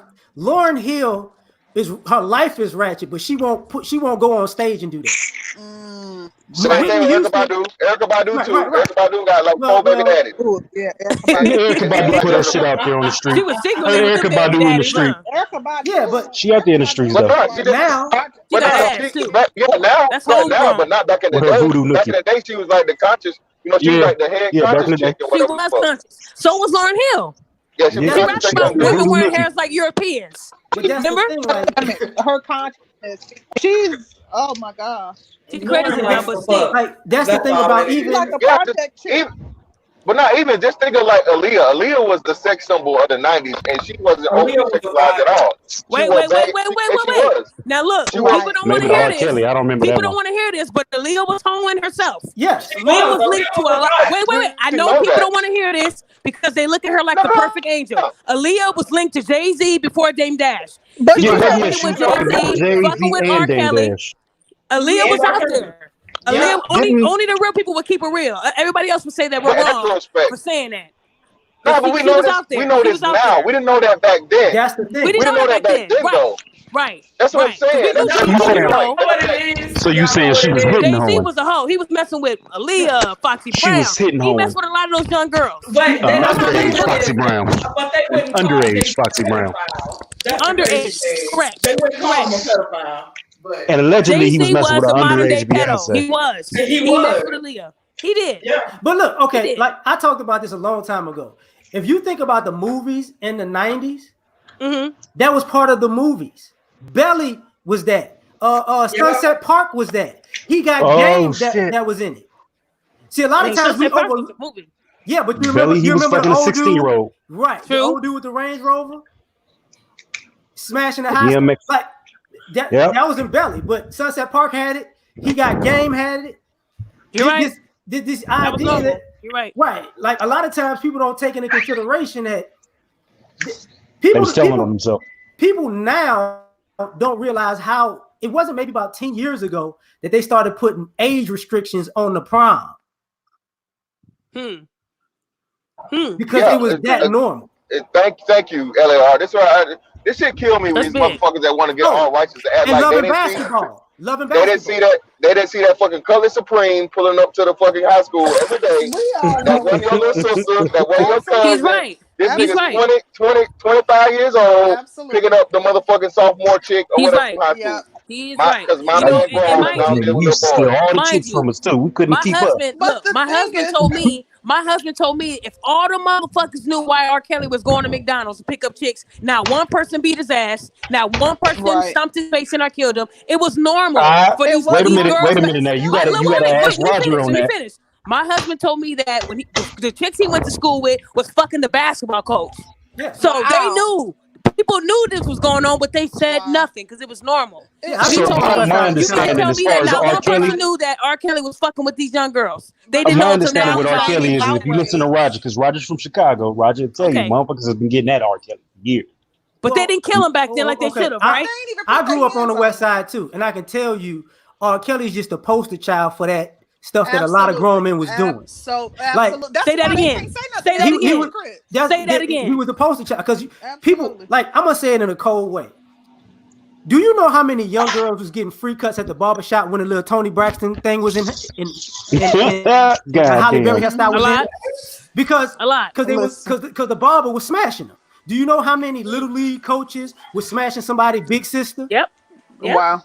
It's a See, very normal thing. Like that's what I mean, not normal, but it's something we normalize. But now Uh-oh, whoa outraged. there, Well, Concrete I Rose. won't say it's necessarily normalized. No. This is the shit that we It's like to something. sweep under the carpet. That We It's shit don't. was something that real. Black It's culture, happening. Black people have normalized it. It became something that was. That's why nobody acts shocked when they seen it. When they seen It's not the just Carl black people though. 22s Listen, outside. I don't Watch see other this. people doing Yo, it. I had a girl. Hold up. I got one for Hispanics. y'all that predates that, and it's a double one. What about Marvin Gaye? Back then, it really was No. common though. People forget. Marvin Gaye's first, when he was 17, he married Barry Gordy's sister, who was 34. When he was 34, he married Nona's Look, mama, who was 17. We can go further than that. When they was calling R. Kelly a pedophile, we said, what about Elvis? They forgot all about Yeah. Elvis But you know marrying no what? girl, Like, right? you know It was what? If you okay. think about it, like back in the day, it was even more common. In the 60s Yes. and 50s, they you were did getting 14, married at 13. 15 and Yes, 16. You were absolutely. getting Buddy Holly. married. Your Yep. great Buddy Holly. most times, 9 Yep. out of 10, all Woody of us on this Allen. panel, your great What's the grandma guy was who married sang at like Great 15, Balls of 16. Fire? Didn't he marry a 13-year-old or something? Because the Yeah. Yeah, Buddy Holly. the worst perpetrator of this is either Woody Allen or Selena. Not Selena, but is that Selena? No. Wait, Selena. No, the white lady. Celine Dion's husband. Celine Oh, Dion. yeah, Okay, yeah. Renee. His name is Renee, Yeah, right? Renee Renee something. No, She said Elizondo was. Alizé. Girl, you What's his silly. No, that was. do you who's the country singer? He be hanging out with Trump and all them. Kenny Chesney. No. Garth Brooks. No. No, Kenny it's Rogers? a different dude. No, let me Kenny see. I'm Rogers? trying to I think. don't know who that is. He was in Leonard Skinner, I think. Yeah, I don't know. Basically the white dude. He got on TV doing press conferences and was bragging about how he used to take 15-year-old girls. He said, well, what would you rather happen? Your 15-year-old daughter go with a 15-year-old kid who ain't gonna offer her nothing, or have her come home with me? I've heard men say that. I've heard men use that argument in the manosphere. I've heard men say that. Yeah. No, he ain't heard nobody say that shit. Nah, he said no. He ain't heard nobody. No, say about no underage kids. I actually have heard, not underage, but they've said, would you All rather right, your well, daughter let's date? be Okay, clear. we were talking Be about clear. girls that, listen, let me finish. We were talking about girls that were 18 and men that are grown dating 18-year-olds. And they brought up the fact. 18 is grown. Not mature, but they're not mature enough to date a 50-year-old. Yeah, If you're mature enough, to fucking legally, you're not. if you're mature enough to have a child, Wait a minute. you're mature enough to own property. Hold on. You can have a child at 10, 11 years old. What are All you right, talking about? all right. If she can have a child, she can get fucking married. No, you're not. A 10-year-old shouldn't be married to a 50-year-old. Okay, here's the problem. We're not talking about 10. We're talking about an 18-year-old. We're talking about a legally grown person. Go ahead, LAR. This is the problem that we have in our community that we don't want to talk about with the girls. You keep telling the girls that they mature faster than the boys, and the girls are smarter than the boys. And you tell the girls that they can that you know they should talk to older men. This is why you have teenage girls assuming that they're on the same level as an older man, and this is why you have these older men who can't get grown women promoting that to children, young adults or children. I don't hear people promoting that to young adults and children. They do. And girls telling boys, and I had Sister George come on my panel and say the same thing, where the girls are actually telling these young boys, I don't deal with little boys. I only deal with grown men because I'm Yeah, more but mature. what grown You're adults are not. What's the promoting name? that? What grown adults are saying, It's girl, I not don't date about nobody it's the your girls. age, date somebody It's the older. girls. It's what the girl thinks. Like, It's just like what the female thinks for some reason. This mature Yeah, because shit, they and it's like fast. no, from exactly, when and it's a Yeah, lot of they fast are. ass little girls out here. Nobody is But if you stay there, disputing you're that. Who's wrong. disputing that? Even if she is a fast little girl, if you're a grown man, I put the onus on you. You're mature enough to make a wiser decision. you know, Listen I to was what on a I'm panel. saying. Wait, I was on a panel a long time ago. And this came up. And one of the things I was talking to one of the women about is, you know, when I was in high school and in college, I knew a lot of teenage girls with fake IDs and would be out in grown spots. And a lot of times, some of these guys didn't realize these girls were little girls until after the fact. You know, and we don't even think about it. And using music as a reference, you remember Music's first album when he sung about that? It was the title was either 16 or 17. He found out the girl was 17. a teenager. 17. It was 17. Right, like a lot of times, grown men don't know these girls are actually teenagers because of where they're at. You remember when Akon got in trouble for humping on that girl in that nightclub, and they found out she was underage. Now, I understand situations like that, but then we talk about you saying you lived in Chicago. Like Chicago, people grow up in areas. Like most people don't even leave their area. Right. They watch young girls grow up, and they tell them, "Wait till you turn 16. Wait till you know what I mean?" Like they're preying on these young girls and waiting for their chance to sleep with them. Like that's wrong. And I'm so females don't do the same thing. Hold on, females don't do the same thing to these young boys. You act like I'm gonna tell them that they right. Like it's disgusting. What I'm saying is, like, it's gross all around. Dudes will put themselves in positions to mess with younger girls, and that shit's shame. Like when I was a kid, we had, and Daphne know this, we had a dude from where we from called DJ1. DJ1 used to throw parties for all the 15, 20-year-olds. He was what, 24, 25? Yeah. And in the party with 15, 16-year-olds doing strip dances and shit. So motherfuckers be out here doing creepy shit all the time. That's gross. But you know, if you letting your kid go to these situations, you invest your bad as a parent. Absolutely, you're absolutely right. They're these little girls are going to be fast, but these men are going to be predators. There's men that are predators, and if your little girl goes out for this and she goes into the world and this predator comes and gets her, there's nothing you can do but blame yourself. Absolutely. The only way. Here's the thing. How many people did we know that? Well, I don't know. Y'all might not have known anyone, but we might have known like people that were underage and had a fake ID. Or get with someone that's older. They hit and quit, and then the girl claims he raped me. Oh, wow. A lot of niggas got caught up like that when I growing up because they did not. The thing about it is that girl really did look like she was that age because and she had the ID to back it up. I saw her, met her at this place that was 18 and up, so I assume she's there. She's 18, right? Yeah. You can't get in without an ID. Then you fuck her and you tell her she's just a punk. That's what they used to say back in the day. You just a punk. And then what do? They go run into their family, and all of a sudden they're this innocent teenager, and they will listen to that teenager before they listen to the dude because he's a predator in their eyes. I didn't have no fake ID. Prove it. Then you can't prove it. Now this man got a rape charge on his case. How many of them men got stuck up like that? And it wasn't even their fault. And that's why men aren't so. She'd have hit you with the reclaiming my time. Yells rape, automatically jump on the bandwagon, and with the whole rape culture. And I saw a post today where people were saying men who try to defend, quote unquote, a man who tries to defend a man who's alleged to have raped somebody, you have rape mentality too. And I'm like, dang. I don't think so. Whoa, wait, what? Yeah.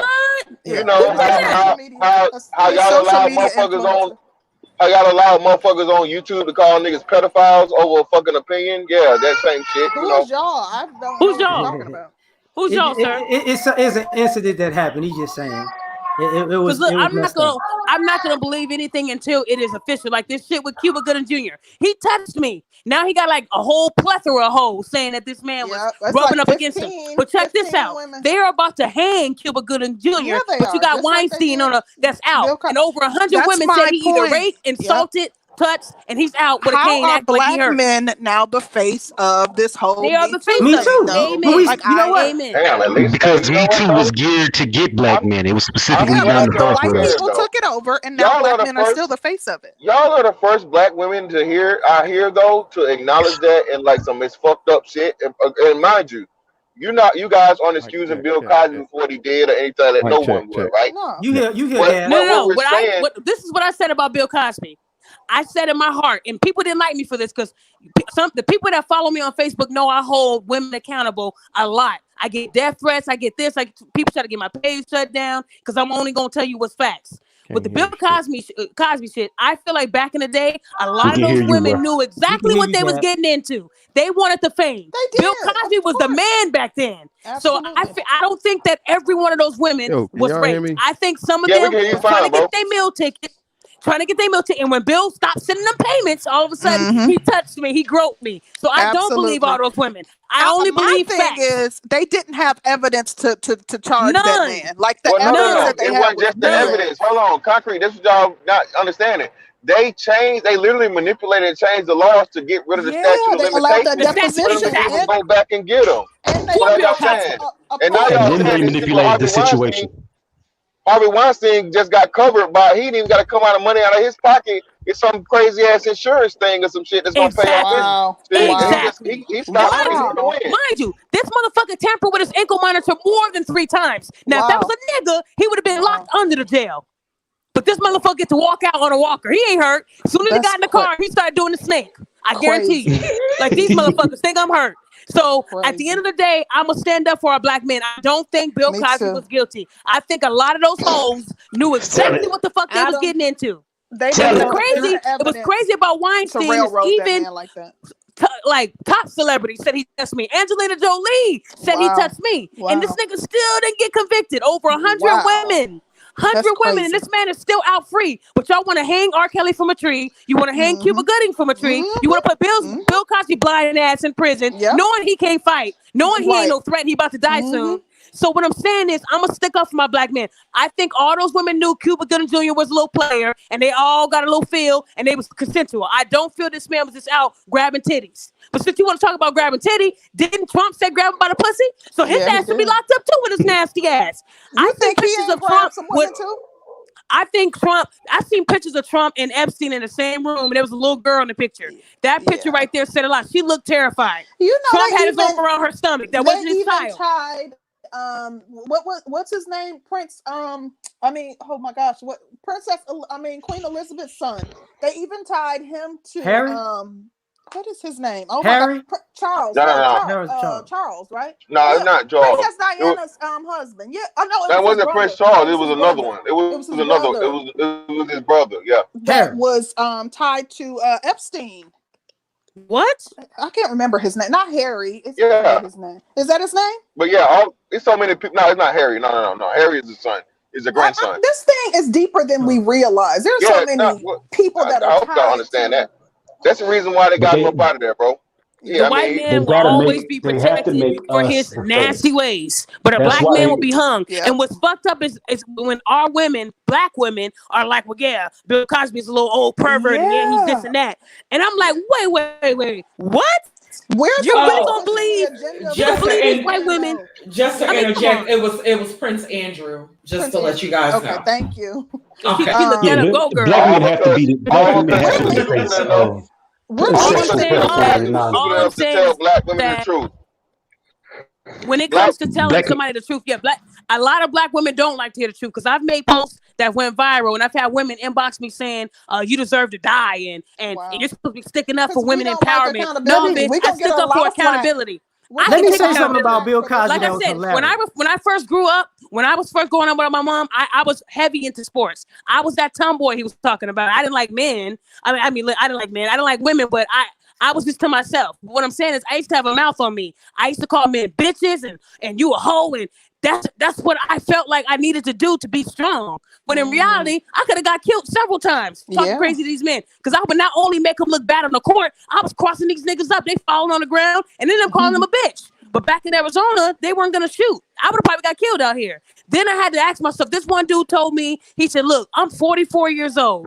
And in all my years, I've never heard a black young girl like yourself with a mouth like that. He said, you have a foul mouth. And I was I felt so small when he said that. Wow. And when he said that to me, that made me change. Like, man, maybe that's why people don't fuck with me because I have a mouth on me. And I'm just, and they think I'm crazy. When I start changing the way I spoke to men, I started getting my respect. Then I started getting picked up on teams. I felt like I had to be tough. But I didn't have to be tough. So when But a lot of women are not gonna do that. They're gonna say, "No, nigga, you just mad because I want to let you fuck." They're gonna flip the script when you know it's you. Let LAR chime in really quick. Okay, sorry about that. No, it's you all good. But she just said something that I thought that she made me think. This is one of the issues, like the not being able to switch up and be a little bit more respectful. That's part of the thing that when I said the ladies are mean. Because I talk to a lot of women who for some odd reason feel like they have to have masculine energy and masculine traits. And what they see as masculine is really starting to fight with a person. And it's like, that's not going to work. You're going to get hurt like that. But they don't see themselves getting hurt because they think being masculine and manly is starting shit with people. But then they feminine, like, I'm a woman, you can't do nothing to me. And it's like, you do realize you like men.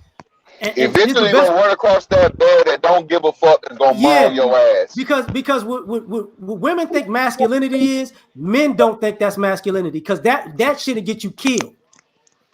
Men have decorum and respect for each other. This generation of even single dating and the black men and black women, this level of disrespect is so high that the guys check out because it's like, okay, so you want to battle. No problem. And now you're seeing more and more men who are stepping up like, okay, I'm gonna crush you. You keep fucking with me. They're not walking away and being men and gentlemen and saying you're a lady, I'm a man. They're starting to just go at chicks. I'm sorry, it took too long. Yeah, everybody can get it. Everybody can get it. And You're that's right. how it should You're be. right. Look, If you say something crazy or disrespectful to anybody, they're gonna respond. I knew what would break down a man calling him a bitch. I knew that would break him down. And I just thank God that I realized if that man didn't tell me that I had a foul mouth, I was really more embarrassed for myself because he said he's 44 and ain't heard this before. And I'm like, well, that's a lot of years. You ain't heard that one person say bitch. So I actually had to change myself. And I was young. I think I was around 19. I was calling everybody a bitch on the court. That was me. Why I did it? Because I felt like I had to do it to be tough. But in reality, all I was doing was fucking it up for myself and making people not want to be around me. Because then I just called this man a bitch. So when the next man elbows me and almost break my nose on the court, they're not gonna defend me. Hold up, nigga. I got something. Set a hard ass screen on your ass. Oh, you tough. I got something for you. Right? When men play contact sports like football and basketball, right? Or boxing, right? A lot of the times we don't cuss each other out like that because we don't want to set nobody off. We talk a lot of shit. Take it to that level. Right, we talk a lot of shit. But a lot if you talk to men, the way we trash talk, even in the midst of competition, we trash talk enough to get at you, but not enough to piss you off so you might embarrass us. It seems like in the situations where men do that, it's to set somebody off. It's to set somebody off. I used to box and do MMA. So when I fought, I would call the bitches and little hoes and tell you hit like a little bitch. And because I'm trying to set you up, I'm trying to make you make bad decisions. That's my game plan. But I wouldn't do that shit in sparring. I wouldn't do that shit in regular training. I wouldn't do that shit in a basketball game because it don't have no place there. But fighting is a different aspect. If you want to get mad, you want somebody to get mad, make bad decisions, then that's how you do it. You set them off like that. Because if you call somebody a bitch in football, he gonna try to cripple you. You're not gonna see him. That's right. This has been a very interesting show. We've went around the topic and talked about all kinds but I think of a lot of stuff. people needed to hear this because a lot these women nowadays, they not the same, man. It hurts my feelings when I see these girls. It's not a so bad young thing that we kind of divulge from the Concrete. Can you hear? Other things. Concrete. Yeah, can you hello? hear this? Can you hear me? Hello. Concrete. Sister, we can hear you, sister. I can hear. Okay, did you hear Ninja Assassin? No, what did you say? Go ahead, Ninja Assassin. Yeah. Your shit keep your motherfucking service is racist. You always can't hear one person. You always can't hear at least one person on the panel. That's why you got to keep going out. I heard her say something about the Sister George, what I say wrong? What I say wrong? No, you didn't say nothing wrong. She can't hear you. You can. No, I can hear her fine. I can hear her fine. What are you talking about? I was trying to wrap it up so we can do our final words. I'm glad that the conversation kind of went all around and it just kind of divulged into different topics. Like, it's been very good conversation. That's all I was saying to her in response to her comment. But this has been a very good panel, and thank each and every one of you for the people in the chat for listening, and each and every one of you for coming up and joining us and chiming in. And it's just been some real good conversation. I almost don't want to end the panel, but I got stuff to do. So we're gonna go ahead and have final words. Fantastic. You want to go ahead and start first? Oh yeah, man. Final Appreciate thoughts y'all on the ladies for topic. having me on the panel, man. Really, really appreciate the convo. LAR, Obsidian, Ninja Assassin. You cool, man. And you a hooper too. We gonna have to do something, man. I'm gonna have to run into you to these YouTube streets again. I like you. But Concrete Rose, get up on your hoe and lingo, man. Booking info. All right, that's key word. All right, she ain't motherfucking no librarian. All right, I'm I'll gonna holler at do y'all. some research. Thanks, fantastic. Thanks, fantastic.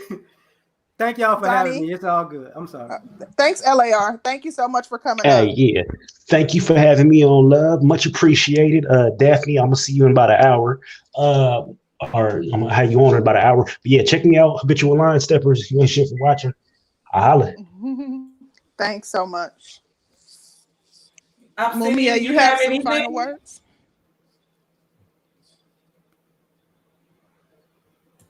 Can he even hear us? He probably went to sleep. You know, old me and child. Record. Yeah, child, I see. Okay. Ninja, you got anything? You told me? Yes, ma'am. Okay. I just want to say thank you for having me. Like I said, fantastic. It was great meeting you, and I hope I could do more of these in the future. I know I missed a lot of it at the beginning, but I do love being able to conversate with people, and we can all be on the same accord. And even if we don't all agree with each other, we respect each other. So thank you so much for having me. Thank you so much for joining us. You were absolutely fantastic. Brought about some great points and gave us some additional things to think about. So thank you for joining us. Please stop by anytime. Will do. Thank you. Did we get everybody, Danny? I think so. Okay, well, I will say mine and I'll let you take us out. I just thought it was a very good conversation. I thought that all of the discussion was very fruitful, and they gave me some interesting things to talk about and some little tidbits to take away about this online IG lingo. I'm going to go in and research, but it was just really good conversation. I literally hate to end the stream, but we'll be back on Wednesday. So you guys, please make sure to tune in on Wednesday evening. Okay. Well, I just want to thank everybody for joining us. This was really a fun conversation.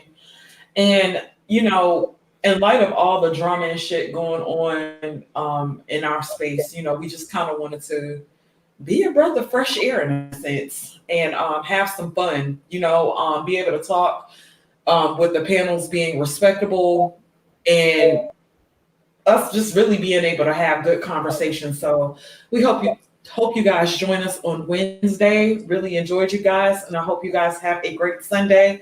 Ladies, get y'all asses in the kitchen and cook. You crazy. And don't let these guys keep dogging us out. And we can't survive without Black men. That was my whole thing. So we love you guys. Amen. And we'll see you guys Wednesday. Thanks for joining us. Bye. Bye-bye.